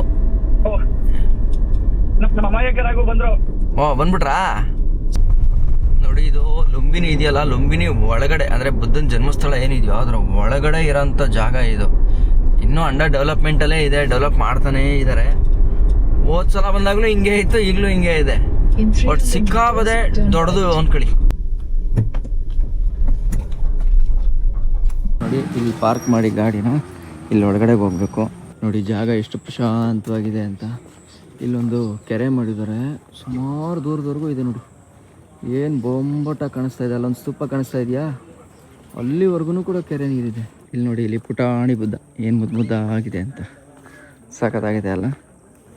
ಇದೊಂದು ವಾಕ್ವೇನಲ್ಲಿ ನಡೆಯೋಕ್ಕೆ ಸಖತ್ತಾಗಿರುತ್ತೆ. ಸಂಜೆ ಬರೋದ್ರಿಂದ ಬಚಾವು. ಇಲ್ಲೇನಾದರೂ ಬೆಳಗ್ಗೆ ಬಂತು ಅಂತಂದರೆ ಮಧ್ಯಾಹ್ನ ಟೈಮಲ್ಲಿ ಬಂದರೆ ಹೆವಿ ಬಿಸಿಲಿರುತ್ತೆ, ತಡ್ಕೊಳಕ್ಕಾಗಲ್ಲ, ಅಷ್ಟೊಂದು ಬಿಸಿಲಿರುತ್ತೆ. ನೋಡೋಕೆ ಇಷ್ಟು ಗ್ರೀನರಿ ಕಾಣಿಸ್ತಿದೆ, ಬಟ್ ಹೆವಿ ಬಿಸಿಲು ಹೊಡಿಯುತ್ತೆ. ಹೌದಾ? Thank you sir. ಎಸ್, ಹೋಗೋಣ. ಬನ್ನಿ ಬನ್ನಿ ಬನ್ನಿ ಬನ್ನಿ ಬನ್ನಿ ಬನ್ನಿ ಬನ್ನಿ ಬನ್ನಿ, ನನಗೆ ವೇಟಿಂಗ್ ಅಲ್ವಾ? Thank you. ನಾ ಪೆಟ್ರೋಲ್ ಹಾಕ್ಸ್ಕೊ ಬಂದಿದ್ದೆ, ಒಳ್ಳೇದಾಯಿತು. ಇಲ್ಲ ಅಂದಿದ್ರೆ ಕಷ್ಟ ಆಗ್ಬಿಡೋದು. ಅದೊಂದು ಬೆಟ್ಟದ ಇಳಿದ್ರೆ ಮುಗೀತು. ದೇವಸ್ಥಾನದ ಹೆಸರು ಇದು ಮಾಯಾದೇವಿ ತಾಯಿ ಹೆಸರು ಮಾಯಾದೇವಿ ಟೆಂಪಲ್ ಅಂತ ಅವ್ರ ತಾಯಿ ಹೆಸರು ಇಟ್ಟಿದ್ದಾರೆ. World heritage site, the birth place of lord Buddha. World heritage stage ಆಗ್ಬಿಟ್ಟಿದೆ. ಸರ್, ನನಗೊಂದು ಡೌಟು. ಈ ಬುದ್ಧನ ಜನ್ಮಸ್ಥಳದಲ್ಲೂ ಸ್ವಲ್ಪ ಲಿಟಿಗೇಷನ್ ಇದೆಯಲ್ಲ, ಅಂದರೆ ಕೆಲವೊಬ್ಬರು ಇಲ್ಲ ಹುಟ್ಟಿದ್ದು ಇಂಡಿಯಾದಲ್ಲಿ ಅಂತ ಹೇಳ್ತಾರಲ್ಲ. ಹಾಗೆಲ್ಲ ನೇಪಾಳ ಅಂತ ಇರಲಿಲ್ಲ, ಅದಕ್ಕೆ ಡೌಟ್ ಅಷ್ಟೇ. ಇದು ಇಷ್ಟೇ, ಇದು ಭರತಖಂಡ ಅಂತಂದ್ರೆ ಆಗ ಆಫ್ಘಾನಿಸ್ತಾನ ಇರಲಿಲ್ಲ, ಪಾಕಿಸ್ತಾನ ಇರಲಿಲ್ಲ, ಈ ಬಾಂಗ್ಲಾದೇಶ ಇರಲಿಲ್ಲ, ಎಲ್ಲ ಒಟ್ಟಿಗೆ ಭೂತಾನ್ ಇರಲಿಲ್ಲ, ಈ ಹಂಗೆ ನೇಪಾಳ ಇರಲಿಲ್ಲ. ಭರತಖಂಡ ಅದ್ರಲ್ಲಿ ಏನೋ ಅರ್ಥ ಇಲ್ಲ. ಈಗ ಅದು ನೇಪಾಳಕ್ಕೆ ಸೇರಿದೆ ಅಷ್ಟೇ.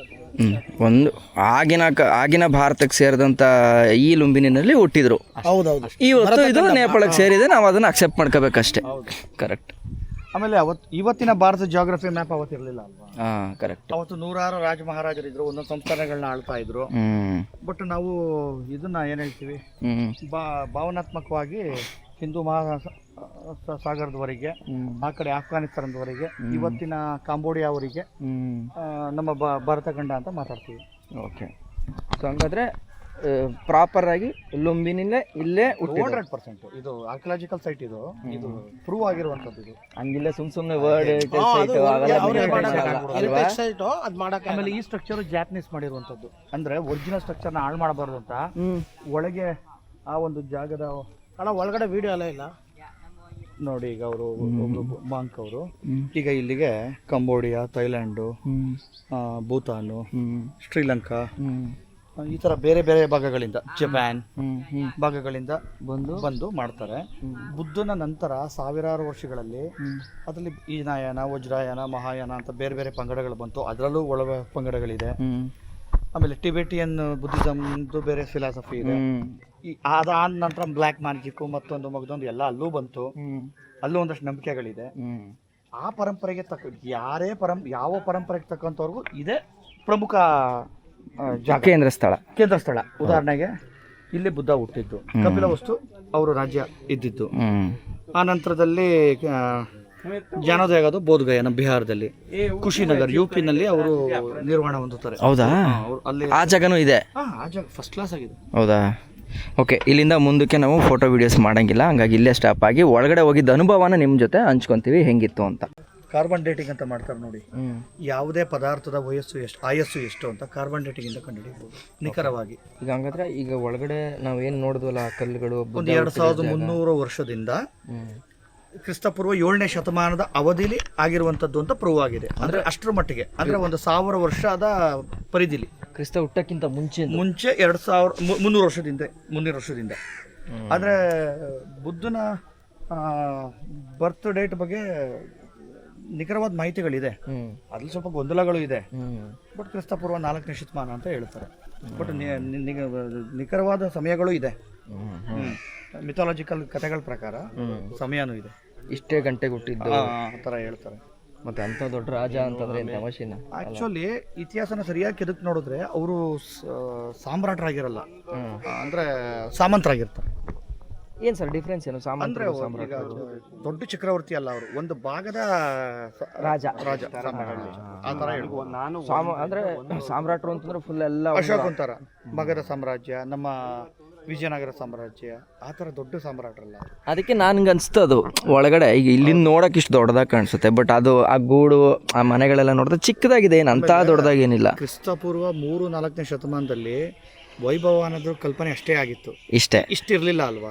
ಅದನ್ನ ಚಿಂತನೆ ಮಾಡಬೇಕು. ಕರೆಕ್ಟ್. ಏನೋ ಒಂದು ಕಲ್ಲಿನ ಮನೆ ಇದ್ರೆ ಅದು ಒಂಥರ ವೈಭವದ ಲೆಕ್ಕನೇ ಅಲ್ವಾ? ಯಾಕೆಂದ್ರೆ ಹೌದು, ಜನಗಳಿಗೆ ಆಹಾರನೇ ಸಮಸ್ಯೆ ಆಗಿದ್ದ ಕಾಲಘಟ್ಟದಲ್ಲಿ ಒಬ್ಬ ಮಹಾರಾಜ ಅಂದ್ರೆ ಅವ್ನಿಗೆ ಸಿಕ್ತ ಸವಲತ್ತು ಅಷ್ಟೇನೆ. ಕರೆಕ್ಟ್. ಚೆನ್ನಾಗಿತ್ತು ಆ್ಯಕ್ಚುಲಿ. ಸೊ ಹೋದ ಸಲ ಬಂದದಕ್ಕಿಂತ ಈ ಸಲ ಬಂದಿದ್ದು ಒಳ್ಳೆ ಇನ್ಫಾರ್ಮೇಷನ್ ತಿಳಿಸ್ದಂಗಾಯಿತು. ಇಲ್ಲಿ ನೋಡಿ, ಇಲ್ಲಿ ಎಷ್ಟು ನೀಟಾಗಿ ಬೇರೆ ಬೇರೆ ದೇಶ ಕಡೆಯಿಂದ ಬಂದು ಧ್ಯಾನ ಮಾಡ್ತಾ ಇದ್ದಾರೆ ನೋಡಿ. ಏನು ಪೀಸ್ಫುಲ್ ಆಗಿದೆ ನೋಡಿ ಇದು. ನಾನು ನೋಡ್ತಾ ಇದ್ದೀರಲ್ಲ ಎಷ್ಟು ಚೆನ್ನಾಗಿ ಧ್ಯಾನ ಮಾಡ್ತಾ ಕೂತಿದ್ದಾರೆ.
ಮಹಾವೀರ ಗೊಮ್ಮಟೇಶ್ವರ ಬಾಹುಬಲಿ ಅವರು.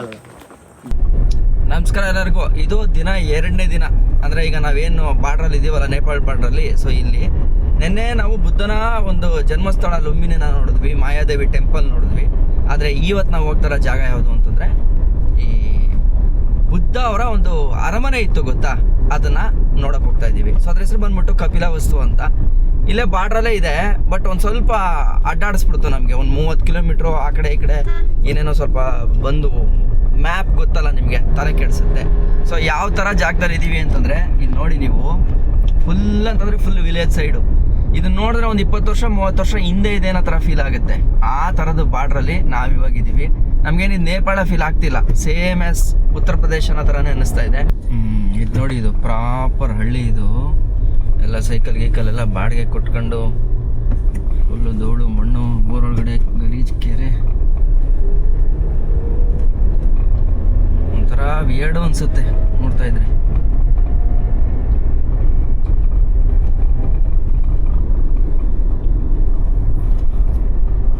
ಟು ತಿಲಾರ್ ಕೋಟ್ ನೋಡಿ, ನಮ್ಮ ಭಗವಾನ್ ಬುದ್ಧ ಅವರ ಪ್ಯಾಲೇಸ್ ಇರೋಂಥ ಊರು ನೋಡಿ ಹೆಂಗಿದೆ ಅಂತ.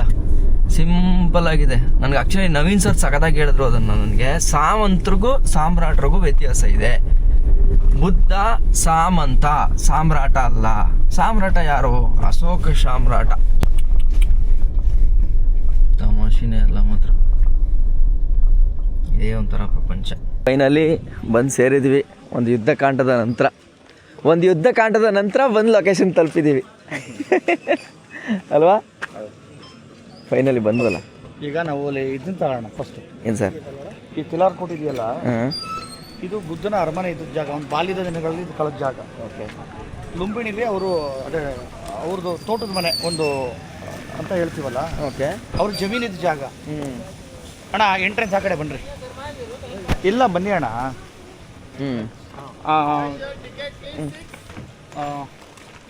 ಅಂದರೆ ಅವರು ಒಂದಷ್ಟು ಇಲ್ಲಿ ಯುದ್ಧಗಳು ಮತ್ತೊಂದರಿಂದ ಬೇಸತ್ತು ಅವರಲ್ಲಿ ಅವರು ತೋಟದ ಮನೆಗೆ ಹೋಗಿರ್ತಾರೆ. ಆಮೇಲೆ ರಾಜ ಆ ಕಾಲದಲ್ಲಿ ವ್ಯವಸಾಯ ಮಾಡ್ತಾ ಇರ್ತಾನೆ. ಅಂದರೆ ವ್ಯವಸಾಯನೇ ರಾಜನ ಪ್ರಮುಖ ಕಸಬಾಗಿರುತ್ತೆ. ಇವರು ಸಾಮಂತರಾಟ್ರಿ, ಇವರು ಅಂದರೆ ಚಕ್ರವರ್ತಿಗಳಿಗೆ. ಇವರು ಶಾಕ್ಯ ವಂಶದವರು, ಕೋಲಿ ವಂಶದವ್ರಿಗೆ ಇವರು ಸಾಮಂತರಾಗಿರ್ತಾರೆ. ಆ ನಂತರದಲ್ಲಿ ಟಿಕೆಟ್ ಇದು ಸೆಕೆಂಡ್ ಟೈಮ್ ನೀವು ಬಂದಿರೋದಾ? ಹೌದಾ? 3 ಸಲ ನೇಪಾಳ ಬಂದಿದ್ದೀನಿ. ಬಟ್ ಇಲ್ಲಿ ಇದೆ 2 ಸಲ. ಅಚ್ಚಾ. ಹಾಂ, ಬುದ್ಧ ಅಲ್ಲಿ ಹುಟ್ಟುತ್ತಾನೆ. ಅವರು 9 ಜನಕ್ಕೆ ತಾಯಿ ಮಾಯಾದೇವಿ ತೀರೋಗ್ಬಿಡ್ತಾರೆ. ಅವರ ಮಾಯಾದೇವಿಯರ ತಂಗಿನೇ ಮತ್ತೆ ಈ ರಾಜ ಮದುವೆ ಆಗ್ತಾರೆ. ಅವರೇ ಇವ್ರನ್ನ ಕಂಪ್ಲೀಟ್ ಬುದ್ಧನ ಸಾಕೋದು. ಬುದ್ಧನ ಬಾಲ್ಯದ ಮೇಲೆ ಆ ತಾಯಿ ಪ್ರಭಾವನೇ ಜಾಸ್ತಿ ಇರೋದು. ಓ, 2 ಚಿಕ್ಕಮ್ಮನ ಮೇಲೆ. ಚಿಕ್ಕಮ್ಮಂದು ಅವ್ರ ಹೆಸರು ವೈಶಾಲಿನ ಏನೋ ನನಗೆ ಮರ್ತೋಗ್ಬಿಟ್ಟಿದೆ. ಆ ತಾಯಿ ಪ್ರಭಾವನೇ ಜಾಸ್ತಿ ಇರೋದು. ಅದಾದ್ಮೇಲೆ ಬುದ್ಧ ಇಲ್ಲಿ ಅವ್ರ ಬಾಲ್ಯನೇ ಕಳೀತಾರೆ. ಇದು ಟಿಪಿಕಲ್ ಪ್ರೂವ್ ಆಗಿರೋ ಆರ್ಕಿಯಾಲಜಿಕಲ್ ಸೈಟು, ಅಂದ್ರೆ ಇಲ್ಲೇ ಇದ್ದಿದ್ದವ್ರ ಅರಮನೆ ಅಂತ. ಇದಾದ ನಂತರ ಇಲ್ಲಿಂದ ಕುದಾನ್ ಅಂತ ಒಂದು ಜಾಗ ಇದೆ. ಅವ್ರಿಗೆಲ್ಲ ಜ್ಞಾನೋದಯ ಆದ್ಮೇಲೆ ಹೆಂಡತಿ ಮಗ ಎಲ್ಲರೂ ಅಲ್ಲಿ ಭೇಟಿ ಮಾಡ್ತಾರೆ. ಯಾರು ಬುದ್ಧ? ಇಮ್ಯಾಜ್ ಮಾಡ್ಕೊಳ್ಳಿ. ದುರಂತ ಗೊತ್ತಾ, ಅವ್ನ ಮಗನೂ ಅವನ ಜೊತೆ ಸನ್ಯಾಸಿಯಾಗಿ ಹೊರಟೋಯ್ತಾನೆ. ಅಯ್ಯಯ್ಯ. ಬುದ್ಧನ ಹೆಂಡತಿಗೆ ಅಲ್ಲ, ಆ ದೃಷ್ಟಿಲಿ ನೋಡಿ ನೀವು, ಸಮಾಜಕ್ಕೆ ಅವ್ನು ಎಷ್ಟು ಒಳ್ಳೇದು ಮಾಡ್ದ ಅನ್ನೋದು ಬೇರೆ ವಿಚಾರ. ಒಂದು ಹೆಣ್ಣಿನ ದೃಷ್ಟಿಲಿ ನೋಡಿದಾಗ ನನಗೆ ಯಾವಾಗಲೂ ಒಂಥರ ಕಾಡುತ್ತೆ, ಅದು ವಿಪರೀತ ಕಾಡುತ್ತದು. ಒಂದು ತಾಯಿಗೆ ಅದು ಚಿಕ್ಕಮ್ಮ ಬೆಳೆಸಿದಾಳೆ, ಅವಳು ಏನೋ ಒಂದು ಆಗ್ತಾನೆ ಅಂತಂದ್ಬಿಟ್ಟು ಚಕ್ರವರ್ತಿನೇ ಆಗಲಿ ಅಂತ. ಈಗ ಸುಮ್ಮನೆ ಒಂದು ದಂತಕಥೆ ಪ್ರಕಾರ ಇವನು ದೊಡ್ಡ ಚಕ್ರವರ್ತಿ ಆಯ್ತಾನೆ, ಇಲ್ಲ ತುಂಬಾ ದೊಡ್ಡ ಸನ್ಯಾಸಿ ಆಯ್ತಾನೆ ಅಂತ ಹೇಳ್ತಾರೆ, ಜಾತಕದಲ್ಲಿ ಬರುತ್ತೆ. ಓಕೆ, ಅದೆಲ್ಲ ನಿಮ್ಗೆ ಕತೆ ಗೊತ್ತೇ ಇದೆ, ಫೇಮಸ್ ಕತೆ. ಹೌದು. ಅವ್ನ ಕಷ್ಟನೇ ಗೊತ್ತಾಗಬಾರ್ದು ಅಂತ ಅವ್ರನ್ನ ಸುಖದ ಸುಪ್ಪತ್ಗೆಲ್ಲ ಬೆಳೆಸಿದ್ರು, ರೋಗ ರುಜಿನ ಮುದುಕರು ಕಷ್ಟ ನಷ್ಟ ಏನು ಗೊತ್ತಿಲ್ದಂಗೆ ಅಂತ. ಆದ್ರೂ ಅವ್ನ ಡೆಸ್ಟಿನಿ ಅವನನ್ನ ಸನ್ಯಾಸಿನೇ ಮಾಡುತ್ತೆ. ಅದಾದ್ಮೇಲೂ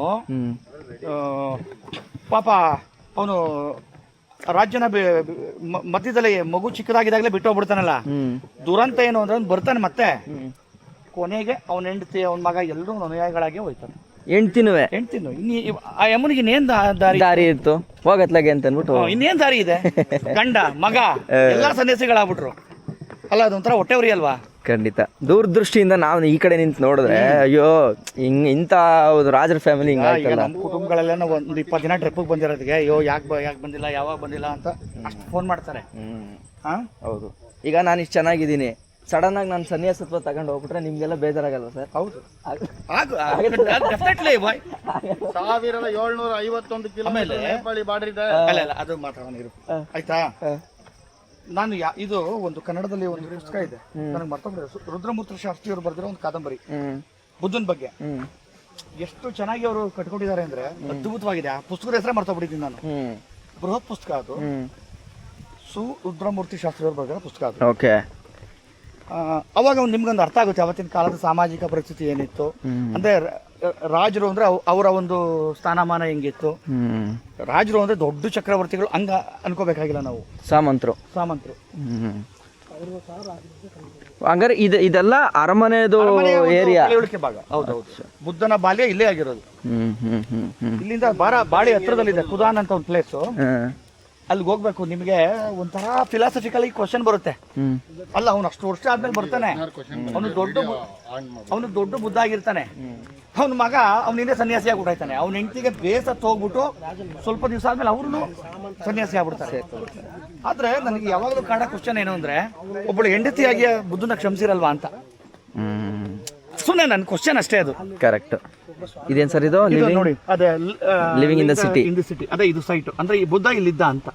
ಅದನ್ನ ಈಗ ಎಲ್ಲ ಇದು ಮಾಡಿ ಒಂದು ಸ್ವಲ್ಪ ಡೆವಲಪ್ ಮಾಡಿದ್ದಾರೆ. ಹೆರಿಟೇಜ್ ಸೆಂಟರ್ ಇದು, ಆರ್ಕಿಯಾಲಜಿಕಲ್ ಎಕ್ಸ್ಟೆನ್ಷನ್ ಮಾಡಿರೋದು ಇದು. ಇದು ದುರ್ಹಾಮ್ ಯೂನಿವರ್ಸಿಟಿ ಅವ್ರು ಮಾಡಿರೋದು ಇದು. ಅದು ನೇಪಾಳ ಜೊತೆ 1751 ಕಿಲೋಮೀಟರ್. ಎಲ್ಲೆಲ್ಲಿ ಅಂತ ಕೇಳ್ಬೋದು ನೀವು. UP, ವೆಸ್ಟ್ ಬೆಂಗಾಲ್, ಹೌದು, ಸಿಕ್ಕಿಂ, ಉತ್ತರಾಖಂಡ್, ಮತ್ತೆ ಹಿಮಾಚಲ್ ಪ್ರದೇಶ. ಸೊ ಕೆಲವು ಕಡೆ ಏನಾಗಿದೆ, ಬರೀ 20 ಅಡಿ 30 ಅಡಿ ಇದೆ ಗಡಿ. ಕೆಲವು ಕಡೆ 1000 ಎಕರೆ ಇದೆ. ಅಂದ್ರೆ ಅಗಲ ಹೇಳ್ತಾ ಇರೋದು. ಅದರಿಂದ ನಾವು ಅನಿವಾರ್ಯವಾಗಿ ಅವ್ರು ನಮ್ಮ ಜೊತೆ ಚೆನ್ನಾಗಿರ್ಲೇಬೇಕು. ಅವರು ಚೆನ್ನಾಗಿರ್ಬೇಕು, ನಾವು ಚೆನ್ನಾಗಿರ್ಬೇಕು. ಅಂದ್ರೆ ಬಂದು ಕೂತ್ಕೊಂಡ್ಬಿಡ್ತಾರೆ ನಮ್ಮ ಫ್ರೆಂಡ್ಸ್ ಚೈನೀಸು. ಕಷ್ಟ ಆಗುತ್ತೆ. ಈಗ ನಮ್ಗೆ ಅರುಣಾಚಲ್ ಪ್ರದೇಶ ತಡೆಯಕ್ಕಾಯ್ತಾ ಇಲ್ಲ. ಹೌದು. ಇವತ್ತು ನಮ್ಗೆ ವೀಸಾ ಆಗದೆ ಇರೋದ ಕಾರಣ ಕೂಡ ಅದು ಒಂದು ಫ್ಯಾಕ್ಟರ್. ಅದು ಒಂದಿದೆ ಅಂತ ಬಲವಾದ ನಂಬಿಕೆ. ಹೌದು. ನೋಡೋಣ. ಮೇ ಬಿ ಅದು ಮೈನ್ ಪ್ಲೇಸ್ ಸರ್? ಯಾವ್ದು ಮೈನ್? ಅರಮನೆ ಪಳೆಯುಳಿಕೆ ಅಂದ್ರೆ ಅದು ಅಷ್ಟು ಹಳೇದಾಗಿರೋದ್ರಿಂದ ನಿಖರವಾಗಿ ಗೊತ್ತಿಲ್ಲ. ಅದೆಲ್ಲ ಅರಮನೆ ಪಳೆಯುಳಿಕೆ ಸರ್. ಇದು ಏನು ಸಾಮಂತರ ಲೆವೆಲ್ ಕಾಣಿಸ್ತಾ ಇಲ್ಲ ಸರ್, ನನಗೆ ದೊಡ್ಡದಾಗೆ ಫೀಲ್ ಆಗ್ತಿದೆ ಇದು. ಅಂದ್ರೆ ಅಲ್ಲ, ಚಕ್ರವರ್ತಿಗಳು ಹೆಂಗಿದ್ದು ಜಾಗ ತುಂಬಾ ಇತ್ತು ಹಳೆ ಕಾಲದಲ್ಲಿ, ಜನಸಂಖ್ಯೆ ಕಮ್ಮಿ. ಅವರ ಅನುಸಾರ ಎಷ್ಟು ಬೇಕು ಅಷ್ಟಗಳನ್ನು ಕಟ್ಕೋತಿದ್ರು. ಇಲ್ಲಿ ಏನಿದು ನೋಡೋಣ. ಸಮಾಯಿ ಟೆಂಪಲ್. ಇಲ್ಲಿ ಇದಕ್ಕೆ ಆನೆ ಕೊಡೋ ಪ್ರತೀತಿ ಇದೆಯಾ ಅಂತ. We are certain when this modern temple was built in the future of Ran Mukherjee. Okay. ಅದೊಂದು ರಿಚುವಲ್. ಸಮಾಯಿಮ, ಗಾಡ್ನೆಸ್ ಆಫ್ ಸಮಾಯಿಮಾಯ್. ಆಮೇಲೆ ಬುದ್ಧನಿಗೆ ಆನೆ ಅಂದ್ರೆ ಭಾರಿ ಪ್ರೀತಿ. ಈಗ ಬೌದ್ಧಿಕ ಇದ್ರಲ್ಲ ಬುದ್ಧನ ಒಂದು ಜಾತಕ ಕಥೆಗಳೆಲ್ಲ ಆನೆ ಪ್ರಮುಖ ಪಾತ್ರ. ಆಮೇಲೆ ನೀವು ಥೈಲ್ಯಾಂಡ್ ಅಲ್ಲಿ ನೋಡಿ, ಅಥವಾ ನೀವು ವಿಯೆಟ್ನಾಂ ಅಲ್ಲಿ ನೋಡಿ, ಲಾವೋಸ್ ಅಲ್ಲಿ ನೋಡಿ, ಶ್ರೀಲಂಕಾ ಆನೆ ಎಲ್ಲ ಕಡೆ ಆನೆ ಇರುತ್ತೆ. ಮತ್ತೆ ಆನೆ ಅಂದ್ರೆ ಅವ್ರಿಗೆ ಒಂಥರ ದೈವ ಪ್ರಾಣಿ. ಕರೆಕ್ಟ್. ಸಮಾಯಿಮ ನೋಡಿ, ಜನ ಎಲ್ಲ ಕೂತ್ಕೊಂಡು ಏನೇನೋ ಮಾಡ್ತಾವ್ರೆ. ಅದು ಸ್ವಲ್ಪ ಅಲ್ಲಿ ಶೂ ಬೇಡ ಸರ್. ಅಲ್ಲಿಗ ಶೂ ಬಿಟ್ಟಿಲ್ಲ ಅಲ್ವಾ ಯಾರು? ನಾವು ಹಂಗಾರೆ ಮೇಲೆ ಹತ್ಬಿಡೋಣ. ಹೌದೌದು. ಬಟ್ ಬಡತನ ಇದೆ ಸರ್ ಈ ಬಾರ್ಡ್ರಲ್ಲಿ ಅಲ್ವಾ, ಪಾಪ ಡಿಫ್ರೆನ್ಸ್. ಅಲ್ಲಿ ಎಷ್ಟು ಮಾಡರ್ನು ಈ ಸುಟ್ಟ ಇಟ್ಟಿಗೆಗಳಿದೆಯಲ್ಲ ಶತಮಾನ ಬರ್ತವೆ. ನಮ್ಮ ಸಿಂಧೂ ನದಿ ನಾಗರಿಕತೆ ಬದಲು ಸುಟ್ಟ ಇಟ್ಟಿಗೆಗಳು ಬಳಸ್ತಿದ್ರು. ಅಂದ್ರೆ ಮನುಷ್ಯನಿಗೆ ತಾಂತ್ರಿಕ, ಆಮೇಲೆ ಒಣಚರಂಡಿ ವ್ಯವಸ್ಥೆ ಇತ್ತು, ಅವ್ರಿಗೆ ಕುಡಿಯೋ ನೀರಿನ ಸೆಪರೇಟ್ ವ್ಯವಸ್ಥೆ ಇತ್ತು. ನನಗೆ ಮರ್ತೋಗಿದೆ, ಒಂದು ಜನಾಂಗ ಲೆಡ್ ಅಂತ ಕರಿತೀವಲ್ಲ, ಗ್ರಾಫೈಟ್ ಪೆನ್ಸಿಲ್, ಅದರ ಕೊಳವೆಗಳನ್ನ ಬೆಳೆಸಿ ಇಡೀ ಜನಾಂಗನೇ ನಶಿಸೋಯ್ತು. ಅಂದ್ರೆ ಒಂದು ತಪ್ಪು, ವೈಜ್ಞಾನಿಕ ತಪ್ಪು. ನೆಲ ನಾನು ಓದಿದ್ದೀನಿ ನೀವು ಹೇಳಿದ್ದು. ಏನ್ ಮಾಡಿ ಅದ್ರದ್ದು ಕೊಳವೆ ಕೊಳವೆ ಮಾಡಿ ಅದ್ರಲ್ಲಿ ನೀರು ಹರಿಸೋರು, ಅದನ್ನ ಕುಡಿದು ಜನರೇಷನ್ ಇಂದ ನೂರಾರು ವರ್ಷದಲ್ಲಿ ನಶಿಸೋಯ್ತು, ಸತ್ತೋಯ್ತು. ಅಂದ್ರೆ ಒಂದು ತಪ್ಪು, ವೈಜ್ಞಾನಿಕ ತಪ್ಪು. ಆದ್ರೆ ಇದೆಲ್ಲ ಥಿಂಕ್ ಮಾಡಿದಾಗ ನಮ್ಮ ಪೂರ್ವಜರಿಗೆ ಎಷ್ಟು ವೈಜ್ಞಾನಿಕ ಹಿನ್ನೆಲೆ ಇತ್ತು, ಅವ್ರಿಗೆ ಎಷ್ಟು ಜ್ಞಾನ ಇತ್ತು.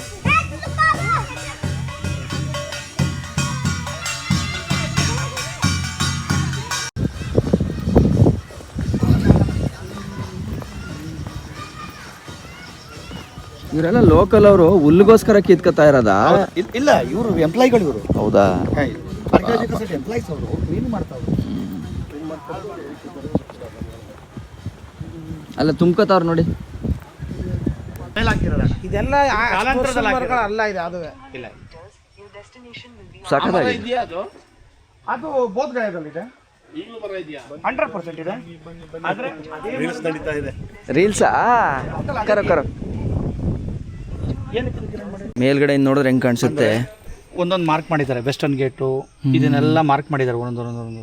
ಓ, ಅವಾಗ ಇದೆಲ್ಲ ಇತ್ತು ಸರ್. ಇಲ್ಲಿ ನೋಡಿ, shop shoe, shrines, Pandu, northern Rampur, excavation near the Samamayi temple. ಅಂದ್ರೆ ಅದನ್ನ ಎಕ್ಸ್ಕವೇಟ್ ಮಾಡಿದಾಗ ಯಾವ ತರ ಅದನ್ನ ಒಂದೊಂದು ಪಾಯಿಂಟ್ ಹಾಕಿ ಮಾಡ್ತಾರೆ ಆರ್ಕಿಯಾಲಜಿಸ್ಟ್ಗಳು, ಅದರದ್ದು ಮಾಹಿತಿ ನೋಡಿ. ಒಂದು ನಾವು ಹೇಳ್ತೀವಿ ಹಿಸ್ಟ್ರಿಗೆ ಯಾಕೆ ದುಡ್ಡು ಸುರಿತಾರೆ, ರಿಸರ್ಚ್ಗೆ ಯಾಕೆ ಸುರಿತಾರೆ ಅಂತ. ರಿಸರ್ಚ್ ಸುರಿಲ್ಲ ಅಂದ್ರೆ ಮನುಷ್ಯ ಪ್ರಾಣಿ, ಅವ್ನ ಹಿಸ್ಟ್ರಿನೇ ಗೊತ್ತಾಗಲ್ಲ. ಹೌದು, ಎಲ್ಲ ಏನೇನಿದೆ. ನನಗೆ ಒಟ್ಟಿನಲ್ಲಿ ಇಡೀ ಬುದ್ಧನ ಕಥೆನೇ ಕಾಡೋದು ಅವ್ನ ಹೆಂಡತಿ ಯಶೋಧರದೇ ಕತೆ. ಯಾವಾಗ್ಲೂ ಯಶೋಗಾಥೆ ಅಂತ ಏನೋ ಹೇಳ್ತಾರಲ್ಲ ಸರ್, ಅದೇನಾ? ಅಲ್ಲ, ಅದು may be, I don't know. ನಾನು ಕೇಳಿದ್ದೆ ಯಶೋಗಾಥೆ ಅಂತ ಇರ್ಬೋದು. ಏನಮ್ಮ ನಿನ್ ಬರೀ ಯಶೋಗಾಥೆ ಆಯ್ತಲ್ಲ ಅಂತ. ಬಟ್ ತುಂಬಾ ಸಣ್ಣ ವಯಸ್ಸಿನ ಮದುವೆ ಆಗೋದು. ಒಂದು 12-13 ವರ್ಷದ ಹುಡುಗಿ, ಮಗ ಗಂಡ ಬಿಟ್ಟು ಹೋಗ್ತಾನೆ, ಮಗ ಸನ್ಯಾಸಿ ಆಯ್ತಾನೆ, ಕೊನೆಗೆ ಯಮ ಬೇಸತ್ತ ಅವರು ಸನ್ಯಾಸಿ ಆಯ್ತಾರೆ. ಎಷ್ಟು ಕಾಡಿರಬಾರ್ದು.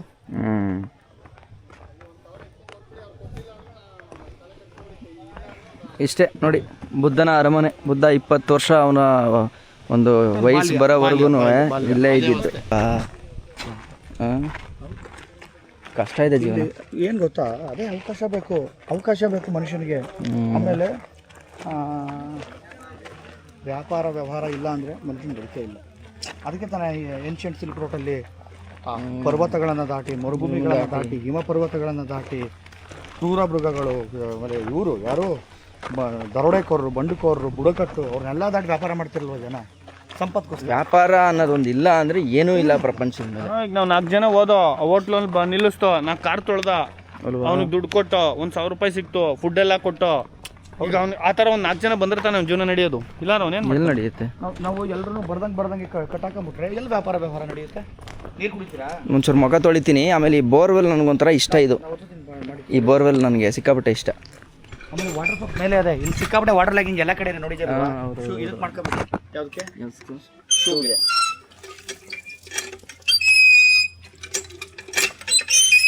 ಏನು ನಾನು ಕೇಳಿದ್ರೆ ಒಂದು 25-30 ಅಡಿಲೇ ನೀರದೇ ಇಲ್ಲಿ. ಸಗದಾಗಿದೆ. Sweet water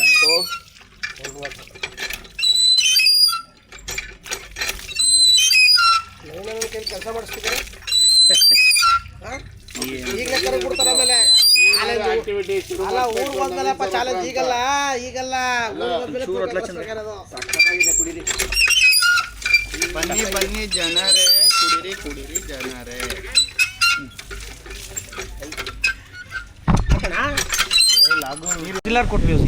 ತಿಲಾರ್ಕೋಟ್ museum, ಕಪಿಲಾವಸ್ತು. ಓಕೆ, ಬುದ್ಧಂದು ಅರಮನೆದು ಉತ್ಖನನ ನಡೆಯುತ್ತಲ್ಲ, ಉತ್ಖನನ ನಡೆದಾಗ ಸಿಕ್ಕಿರೋ ಇಂಪಾರ್ಟೆಂಟ್ ವಸ್ತುಗಳು ಇಲ್ಲಿಟ್ಟಿದ್ದಾರೆ. ಓಕೆ. International traveller Chandru. ಇನ್ನೊಂದ್ಸರಿ ಹೇಳಿ ಆ ಡೈಲಾಗು. ಮುಂದೆ 2 ಅವರ್ ಇಂಡಿಯಾಗೆ ಎಂಟ್ರಿ, ನೇಪಾಳ ಬಾರ್ಡರ್. ನಮ್ಗೆ ಅದೇನೋ ಒಂಥರ ಚೆನ್ನಾಗಿತ್ತು ಕೇಳೋಕ್ಕೆ. ನಮ್ಮ ಚಂದ್ರಣ್ಣ ಇಲ್ಲೆಲ್ಲ ಫಾರಿನ್ ಕಾರಲ್ಲಿ ಬಂದವ್ರಿಂದ ಗೊತ್ತಾಗ್ಬೇಕು ತಾನೆ ಅವ್ರಿಗೆ. ಅಲ್ಲಿ ಅಲ್ಲ ಆಲ್ರೆಡಿ ಇವ್ರು ಬಿಟ್ಬಿಟ್ಟವ್ರೆ ಫಿಲಮ ಟಿವಿಲಿ. ಚಂದ್ರ ನಮ್ದು CS ಬಿಲ್ ಇತ್ತು. ಬಂದ್ಬಿಟ್ಟು ಕಪಿಲಾವಸ್ತು ಮ್ಯೂಸಿಯಂ ತಿಲಾರ್ಕೋಟ್. ಲೆಟ್ಸಿ ಒಳಗಡೆ ಏನಿದೆ ಅಂತ ನೋಡೇ ಬಿಡೋಣ.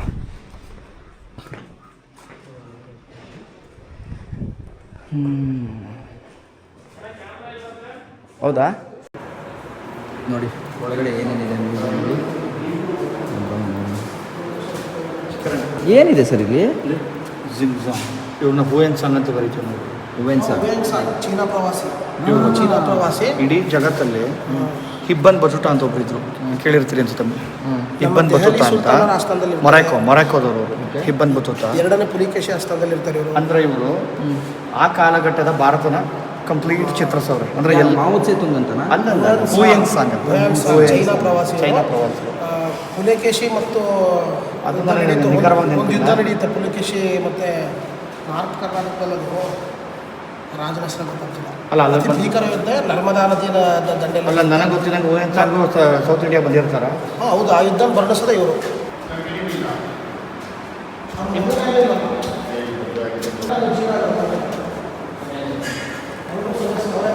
ನೋಡಿ ಒಂದಷ್ಟು ಹಳೆ ಕಾಲದ ಕಲ್ಲುಗಳು ಅವೆಲ್ಲ ಉತ್ಕಲನ ಮಾಡಿಟ್ಟಿದ್ದಾರೆ ನೋಡಿ. ಸರ್ ಇವೆಲ್ಲ ಹಳೆ ಕಾಲದ್ದೇನಾ? ಹೌದೌದು, ನಂಬರ್ಸ್ ಹಾಕಿದ್ದಾರೆ. ಅದಕ್ಕೆ ನಂಬರ್ಸ್ಗೆ ಒಳಗಡೆ ಡಿಸ್ಕ್ರಿಪ್ಷನ್ ಇದೆ. 17ನೇ ಕಲ್ಲು ಅಂದ್ರೆ ಯಾವುದು, 18ನೇ ಕಲ್ಲು ಅಂದ್ರೆ ಯಾವುದು. ಬಟ್ ಇಷ್ಟು ಒಳಗಡೆ ಮಣ್ಣು ಥರನೇ ಇದೆ. ಇಲ್ಲ ಮಣ್ಣಿಲ್ಲಪ್ಪ, ಕಲ್ಲೇ. ಅಲ್ಲಲ್ಲ ಮಣ್ಣು ಥರ ಟೆಕ್ಸ್ಚರ್. ರಕ್ಷಿಸಕ್ಕೆ ಮೇಲೇನೋ ಇದು ಮಾಡೋರು. ಅದು ಮಾಡಬಾರ್ದು ಎನಾಬಲ್. ನನಗೂ ಅನ್ನಿಸ್ತು ಮಾಡೋರೆ ಅಂತ, ಬಟ್ ಮಾಡಬಾರ್ದು. ಇಲ್ಲ ಸರ್ ಅದು ನ್ಯಾಚುರಲ್ ಆಗಿ ಯೋನಿ. ಹೌದು ಲಿಂಗರು. ಆರ್ಕಿಯಾಲಜಿಕಲ್ ಕಲ್ಲುಗಳಿಗೆ ಏನೋ ಹಂಗೆ ಮಾಡಬಾರ್ದು. ಕಲ್ಲು ಇರೋದೇ ಹಂಗೆ ಮಾಡೋರೆ, ಇದೆಲ್ಲ ಮಾಡೋರೆ. ಸರ್ ಇದು ಉತ್ತರ ಪ್ರದೇಶ ಅಂತ? ಇಲ್ಲ ನೇಪಾಳ ಪ್ರಾಪರ್ 100%. ಬಂದ್ರಲ್ವಾ ಎಲ್ಲ? ಬನ್ನಿ ರಾಗಣ. ನಮ್ಮ ಕುಡಾನ್ ಅಂತಲ್ಲ? ಕುಡಾನ್ ಅಂತ. ಏನ್ ಜಾಗ ಸರ್? ಭಾರಿ ಎಮೋಷನಲ್ ಪ್ಲೇಸ್ ಕಿರಣ್ಜಿ. ಏನು ಎಮೋಷನ್ ಅಂದ್ರೆ ತುಂಬಾ ಸಣ್ಣ ವಯಸ್ಸಲ್ಲೇ ಬುದ್ಧ ಹೆಂಡತಿನ ಪುಟ್ಟು ಮಗನ ಬಿಟ್ಬಿಟ್ಟು ಹೋಗ್ಬಿಡ್ತಾನೆ. ಹೌದಾ? ಆ ನಂತರ ತುಂಬಾ ಆಮೇಲೆ ಬುದ್ಧನ ಕೀರ್ತಿ ಎಲ್ರಿಗೂ ಗೊತ್ತಾಗುತ್ತೆ. ಅಂದ್ರೆ ಅವನು ರಾಜ ಮಹಾರಾಜರು ಸಾಮ್ರಾಟರು ಅವನ ಧರ್ಮನ ಅನುಸರಿಸ್ತಾ ಇದ್ದಾರೆ ಅಂತ ಗೊತ್ತಾಗುತ್ತೆ. ಬುದ್ಧನು ಒಂದ್ಸಲ ಕಪಿಲವಸ್ತುಗೆ ಬರ್ತಾನೆ. ಹೌದೌದು, ಅಂದ್ರೆ ಸನ್ಯಾಸಿಯಾಗಿ ಪರಿತ್ಯಾಗ ಮಾಡಿರ್ತಾನೆ. ಅವನು ಉದ್ದೇಶಪೂರ್ವಕವಾಗಿ ಬರಲ್ಲ, ಸಂಚಾರ ಮಾಡ್ತಾ ಮಾಡ್ತಾ ಕಪಿಲವಸ್ತುಗೆ ಮತ್ತೆ ಬರ್ತಾನೆ. ಅವಾಗ ಬುದ್ಧನ ತಾಯಿ ಅಂದ್ರೆ 2ನೇ ತಾಯಿ, ಅವ್ರ ಚಿಕ್ಕಮ್ಮ ಗೌತಮಿ ಅವ್ರ ಹೆಸರು. ನಾನು ವೈಶಾಲಿ ಅಂತ ತಪ್ಪು ಹೇಳಿದೆ, ಆಗ ನನಗೆ ಅಷ್ಟು ನೆನಪಿರಲಿಲ್ಲ. ಗೌತಮಿ ಅಂತ ಅವ್ರು ಬರ್ತಾರೆ. ಆಮೇಲೆ ಬುದ್ಧನ ಹೆಂಡತಿ ಯಶೋಧರ ಮತ್ತೆ ಮಗ ರಾಹುಲ ಬರ್ತಾರೆ. ಕೊನೆಗೆ ಅಲ್ಲಿವರೆಗೆ ಬೌದ್ಧ ಧರ್ಮಕ್ಕೆ ಹೆಣ್ಮಕ್ಳು ಯಾರು ಬಿಟ್ಟು ಹಾಕುವಂತ ಅವಕಾಶ ಇರೋದಿಲ್ಲ, ಮಾನ್ಕಾಗ ಅವಕಾಶ ಇರೋದಿಲ್ಲ. ಫಸ್ಟು ಆ ನಂತರ ಅವ್ರ ತಾಯಿ ಕೇಳ್ತಾರೆ, ಇಷ್ಟು ದುಃಖನ ನಮಗೆ ಸಹಿಸಕ್ಕಾಗ್ತಾ ಇಲ್ಲ, ನೆಮ್ಮದಿ ಬೇಕು ಅಂದರೆ ಹೆಣ್ಮಕ್ಳಿಗೂ ಇದ್ರ ಅವಕಾಶ ಬೇಕು ಅಂತ. ಆಗ ಬುದ್ಧ ಸಮಾಲೋಚನೆ ಮಾಡಿ ಅವ್ರ ಶಿಷ್ಯರ ಜೊತೆ ಎಲ್ಲ ಅದಕ್ಕೆ ಒಪ್ಕೋತಾನೆ. ಮೊದಲನೇ ಭಿಕ್ಷುನೇ ಅವ್ರ ತಾಯಿ ವೈಶಾಲಿ ಅವರು. ಆ ನಂತರ ಅಲ್ಲೇ ಸ್ವಲ್ಪ ದಿವಸದಲ್ಲಿ ರಾಹುಲನ್ನು ಬಿಕ್ಕು ಆಗ್ಬಿಡ್ತಾನೆ. ಇದು ಯಶೋಧರಾಗಿ ಸಹಿಸೋಕ್ಕಾಗಲ್ಲ. ಬಟ್ ಕಾಲಾಂತರದಲ್ಲಿ ಅವರು ಬುದ್ಧಿಸ್ಟ್ ನನ್ನಾಗಿ ಪರಿವರ್ತನೆ ಆಯ್ತಾರೆ ಬಿಕ್ಕುವಾಗಿ. ಕಪಿಲವಸ್ತುಲಿ ಅವ್ರು ತಂಗಿರ್ತಾರೆ, ಒಂದು ಕಾಡ ತಂಗಿರ್ತಾರೆ. ಅವರು ಭೇಟಿಗೆ ಎಲ್ಲರೂ ಬರ್ತಾರಲ್ಲ, ಆ ಥರ ಕುಟುಂಬದವ್ರಿಗೂ ಗೊತ್ತಾಗುತ್ತೆ ಬುದ್ಧ ಬಂದಿದ್ದಾನೆ ಅಂತ. ಆಗ ಬಂದು ಭೇಟಿ ಮಾಡ್ತಾರೆ. ಅದೊಂಥರ ನನ್ನ ಬದುಕಲ್ಲೇ ನನಗೆ ದ ಮೋಸ್ಟ್ ಎಮೋಷನಲ್ ಸೀಕ್ವೆನ್ಸ್ ಇದು. ನೀವು ಓದಿರೋದ್ರಲ್ಲಿ? ನಾನು ಓದಿರೋದು, ಫೀಲ್ ಮಾಡಿರೋದ್ರಲ್ಲಿ. ಯಾಕಂದ್ರೆ ಬುದ್ಧನ ಬಗ್ಗೆ ನನಗೆ ಆಳವಾದ ನಂಬಿಕೆ ಇದೆ. ಆಮೇಲೆ ಒಂದು ವಿಚಾರಗಳ ಬಗ್ಗೆ ನನಗೆ ಗೌರವ ಇದೆ. ಖಂಡಿತ. ನೋಡಿ ನಮ್ಗೆ ಯಾರಿಗೂ ಅದು ಫೀಲೇ ಆಗಲ್ಲ, ಬೇರೆದು ಅನ್ನೋದು ಫೀಲೇ ಆಗಲ್ಲ ನನಗೆ. ಅಲ್ವಾ ನನ್ನ ಮನೆಯಲ್ಲಿ ಒಂದು 2.5-3 ಟನ್ ಬರುತ್ತೆ, ಆಲ್ರೆಡಿ ಬುದ್ಧನ ಇಟ್ಕೊಂಡಿರೋದು. ಆದರೆ ಅದಾದ ನಂತರನೂ ನನಗೆ ಬೇರೆ ಬೇರೆ ವೈಚಿತ್ರ ಕಾಡುತ್ತು. But doctor S L Bhyrappa ಒಂದು ಕಡೆ ಹೇಳ್ತಾರೆ, ಇಡೀ ಭಾರತ ದೇಶ ಬೌದ್ಧ ಧರ್ಮದ ನಂತರ ಅತಿಯಾಗಿ ಒಂದು ಡಿವೋಷನಲ್ಗೆ ಮಾರು ಹೋಗಿ ನಾವು ಶಾಸ್ತ್ರ ತೇಜಸ್ನ ಕಳ್ಕೊಂಡ್ವಿ. ನಾವು ಅಂದ್ರೆ ವಾರಿಯರ್ ಗುಣ, ಯುದ್ಧ ಗುಣ ಅನ್ನೋದು ಕಳ್ಕೊಂಡ್ರಿ. ಅದೇ ನಮ್ಗೆ ದುರಂತ ಕೆಡೆ ಆಯ್ತು ಕಾಲಾಂತರದಲ್ಲಿ ಅಂತ ಹೇಳ್ತಾರೆ. ಪರಾಕ್ರಮ ಗುಣ ಇಲ್ಲದೆ ಹೋಯ್ತು ಅಂತ ಹೇಳ್ತಾರೆ. ಆ ನಂತರದಲ್ಲಿ ಗಾಂಧೀಜಿಯವರು ನಮ್ಮನ್ನ ಅದೇ ದಾರಿಗೆ ಮತ್ತೆ ಕರ್ಕೊಂಡ್ಬಂದ್ರು ಅಂತ ಹೇಳ್ತಾರೆ ಅವರು. ಅದು ಒಂದು ಅಭಿಪ್ರಾಯ. ಗಾಂಧೀಜಿಯಲ್ಲಿ ಶಾಂತಿಯಲ್ಲಿ ಅದೇ ತಾನೇ ಬುದ್ಧನ ತತ್ವ. ಅಂದರೆ ನೀವು ಹೋರಾಟನೇ ಮಾಡಬಾರದು. ಆ ತತ್ವಕ್ಕೆ ಬೆಲೆ ಇದೆ, ನಾನು ಇಲ್ಲ ಅಂತ ಹೇಳೋದಿಲ್ಲ. ಬಟ್ ಸ್ವಲ್ಪ ವಾರಿಯರ್ನೆಸ್ ಇಲ್ಲ ಅಂದರೆ ಇವತ್ತಿನ ಸಂಕಷ್ಟದ ಬದುಕದು ಕಷ್ಟ. ಸರ್ ಒಂದು ಹುಳಾನು ಹೋಗಿ ನಾವು ಹಿಂಗೆ ಅಂದರೆ ಬುಷ್ ಅನ್ನತ್ತದು ತನ್ನಂತ ಪ್ರೊಟೆಕ್ಟ್ ಮಾಡ್ಕೊಳಕ್ಕೆ ಅದು ಮುಳ್ಳಲ್ಲಿ ಚುಚ್ಚುತ್ತೆ, ಅದು ಕೆಮಿಕಲ್ ಮಾಡುತ್ತೆ, ಏನೋ ಒಂದು ಮಾಡುತ್ತದು. ಹಂಗೆ ನಾವು ಅಷ್ಟೇ ಶಾಂತಿ ಏನ್ಬಿಟ್ಟು ಯಾವಾಗಲೂ ಶಾಂತಿ ಆಗಿದ್ರು ಕಷ್ಟ ಆಗುತ್ತೆ.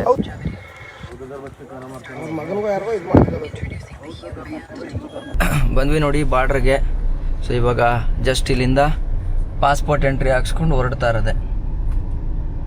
ಭೈರವ ಕಸ್ಟಮ್ಸ್ ಆಫೀಸ್ ಅಂತ ಇದು ಲೆಫ್ಟಲ್ಲಿ ಕಾಣಿಸ್ತಾ ಇದೆಯಲ್ಲ, ಈ ಕಡೆ border. Okay, let's see.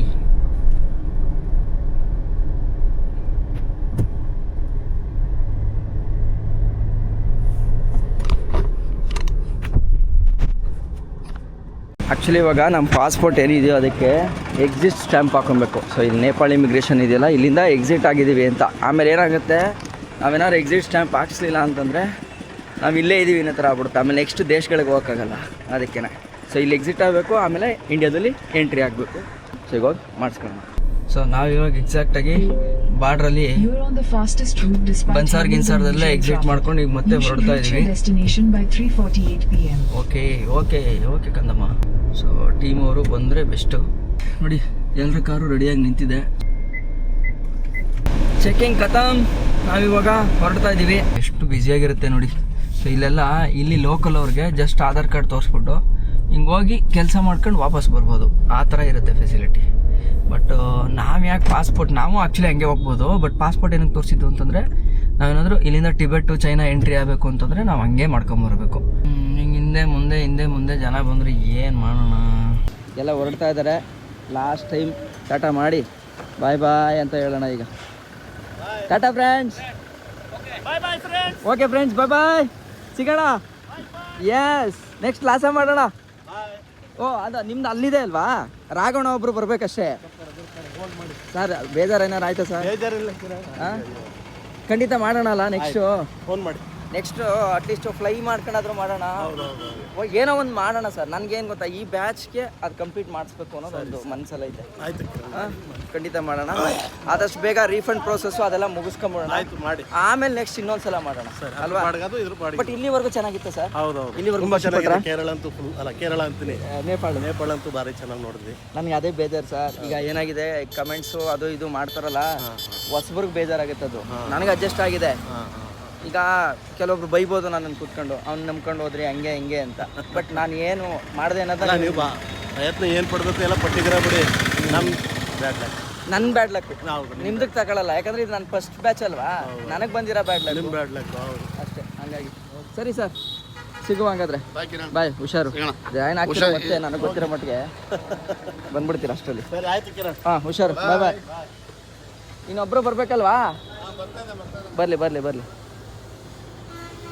S, actually border ದಾಟ್ಸ್ಕೊಡ್ತೀನಿ ಅಂತ ಹೇಳಿದ್ದೆ. ಹಾಗಾಗಿ ಬಾರ್ಡ್ರ್ ದಾಟೋವರೆಗೂ ಇದ್ದು ಅದಾದಮೇಲೆ ಅವ್ರವ್ರ ಪ್ಲ್ಯಾನ್ ಪ್ರಕಾರ, ಯಾಕಂದರೆ ಒಬ್ಬೊಬ್ರದ್ದು ಒಂದೊಂದು ಪ್ಲ್ಯಾನ್ ಇದೆ. ಇವರು ಅಯೋಧ್ಯೆ ಹೋಗ್ತಾ ಇದ್ದಾರೆ, ಚಂದ್ರು ಸರ್ ನಾನ್ ಸ್ಟಾಪ್ ಊರಿಗೆ ಹೋಗ್ತಾ ಇದ್ದಾರೆ, ಇನ್ನು ಇವರು ಅಷ್ಟೇ ನಾನ್ ಸ್ಟಾಪ್ ಮೈಸೂರಿಗೆ ಹೋಗ್ತಾ ಇದ್ದಾರೆ. ಸೊ ಅವ್ರವ್ರ ಪ್ಲ್ಯಾನ್ ಇರುತ್ತೆ. ಸೊ ಹಂಗಾಗಿ ಅದನ್ನು ನಾವು ಯಾವುದೇ ಕಾರಣಕ್ಕೂ ಡಿಸ್ಟರ್ಬ್ ಮಾಡಬಾರ್ದು ಅನ್ನೋದಕ್ಕೋಸ್ಕರ ಅಷ್ಟೇ. ಓಕೆನಾ? ಸರಿ ಸರ್, ಸಿಗೋಣ. ಹುಷಾರು. Thank you. ಹಾಂ, ಹೆಂಗೆ ಯಾವ ಥರ ಟಚ್ಚು? ಈ ಥರ ಟಚ್ಚಾ? ಸರಿ, ಬಾಯ್ ಬಾಯ್. ಸಿಗೋಣ. ಹೊರಡಿ. ಎಸ್ ಸರ್, ಹೊರಡಿ. ಬಾಯ್. ಎಸ್, ಎಲ್ಲರೂ ಹೊರಟರು. ನಾವು ನಮ್ಮ ಕಾಳನ್ನು ತಗೊಂಡು ಹೊರಡ್ತೀವಿ. ಬಾಯ್. ಎಸ್, ಎಲ್ಲ ನೋಡೋಣ. ಮಧ್ಯದಲ್ಲಿ ಒಂದು ಜಾಗದಲ್ಲಿ ಸಿಗ್ತೀವಿ. ಸಿಗೋಣ. ಬಾಯ್. ಎಸ್. ಆದರೂ ಟ್ರಾವೆಲಿಂಗ್ ಕಂಪ್ನಿ ಅನ್ನೋದಿದೆ ಗೊತ್ತಾ, ಅದು ನೀವು ಅಂದ್ಕೊಳ್ಳೋಷ್ಟು ಸುಲಭನೇ ಅಲ್ಲ. ಸಿಕ್ಕಾಪಟ್ಟೆ ರಿಸ್ಕ್ ಇದೆ, ಸಿಕ್ಕಾಪಟ್ಟೆ ರೆಸ್ಪಾನ್ಸಿಬಿಲಿಟೀಸ್ ಇದೆ. ಬಟ್ ಆದರೆ ನಾನು ಈ ರೆಸ್ಪಾನ್ಸಿಬಿಲಿಟಿನ ನಾನು ಇಷ್ಟಪಡ್ತಾ ಇದ್ದೀನಿ. ನನಗೆ ಖುಷಿ ಆಗ್ತಾಯಿದೆ. ಯಾಕೆ ಅಂತಂದರೆ ಇಷ್ಟು ದಿನ ಸುಮ್ಮನೆ ರಿಸ್ಕ್ ತಗೊಳ್ಳದೆ ಮನೇಲೇ ಇದ್ದಂಥ ನನಗೆ ಆ ರೆಸ್ಪಾನ್ಸಿಬಿಲಿಟಿ ಅನ್ನೋದು ಬರ್ತಾ ಇದೆ. ದಟ್ಸ್ ವೈ ಕಿತ್ತಡಿ ಅಡ್ವೆಂಚರ್ಸ್ನ ಮೊದಲ ಪ್ರಯತ್ನ ಸೋತಿರ್ಬೋದು, ಆದರೆ ಸತ್ತಿಲ್ಲ. ಇನ್ನು ಇದಕ್ಕಿಂತ ಅದ್ಭುತವಾಗಿ ಖಂಡಿತ ಮಾಡ್ತೀನಿ. ಯಾರೆಲ್ಲ ಇಲ್ಲಿವರೆಗೂ ಸಪೋರ್ಟ್ ಮಾಡಿದ್ರೋ, ಯಾರೆಲ್ಲ ಇಲ್ಲಿವರೆಗೂ ನನ್ನನ್ನು ಬೆಂಬಲಿಸ್ತಾ ಕಿತ್ತಡಿ ಅಡ್ವೆಂಚರ್ಸ್ಗೆ ಒಂದು ಶುಭ ಹಾರೈಸ್ತಾ ಇದ್ರು ಆ ಎಲ್ಲ ಸಹೃದಯಗಳಿಗೆ ಇಲ್ಲಿಂದನೇ ಧನ್ಯವಾದಗಳನ್ನ ತಿಳಿಸ್ಕೊಡ್ತಾ ಈ ಸೀರೀಸ್ ವ್ಲಾಗ್ನ ಇಲ್ಲಿಗೆ ಎಂಡ್ ಮಾಡ್ಕೊಡ್ತಾ ಸಿಗುವ ಮತ್ತೊಂದು ಒಳ್ಳೆ ಅಡ್ವೆಂಚರಲ್ಲಿ ಇಷ್ಟು ಹೇಳ್ತಾ ನಾನು ನಿಮ್ಮ ಕಿತ್ತಡಿ ಕಿರಣ್. ಜೈ ಹಿಂದ್, ಜೈ ಕರ್ನಾಟಕ ಮಾತೆ.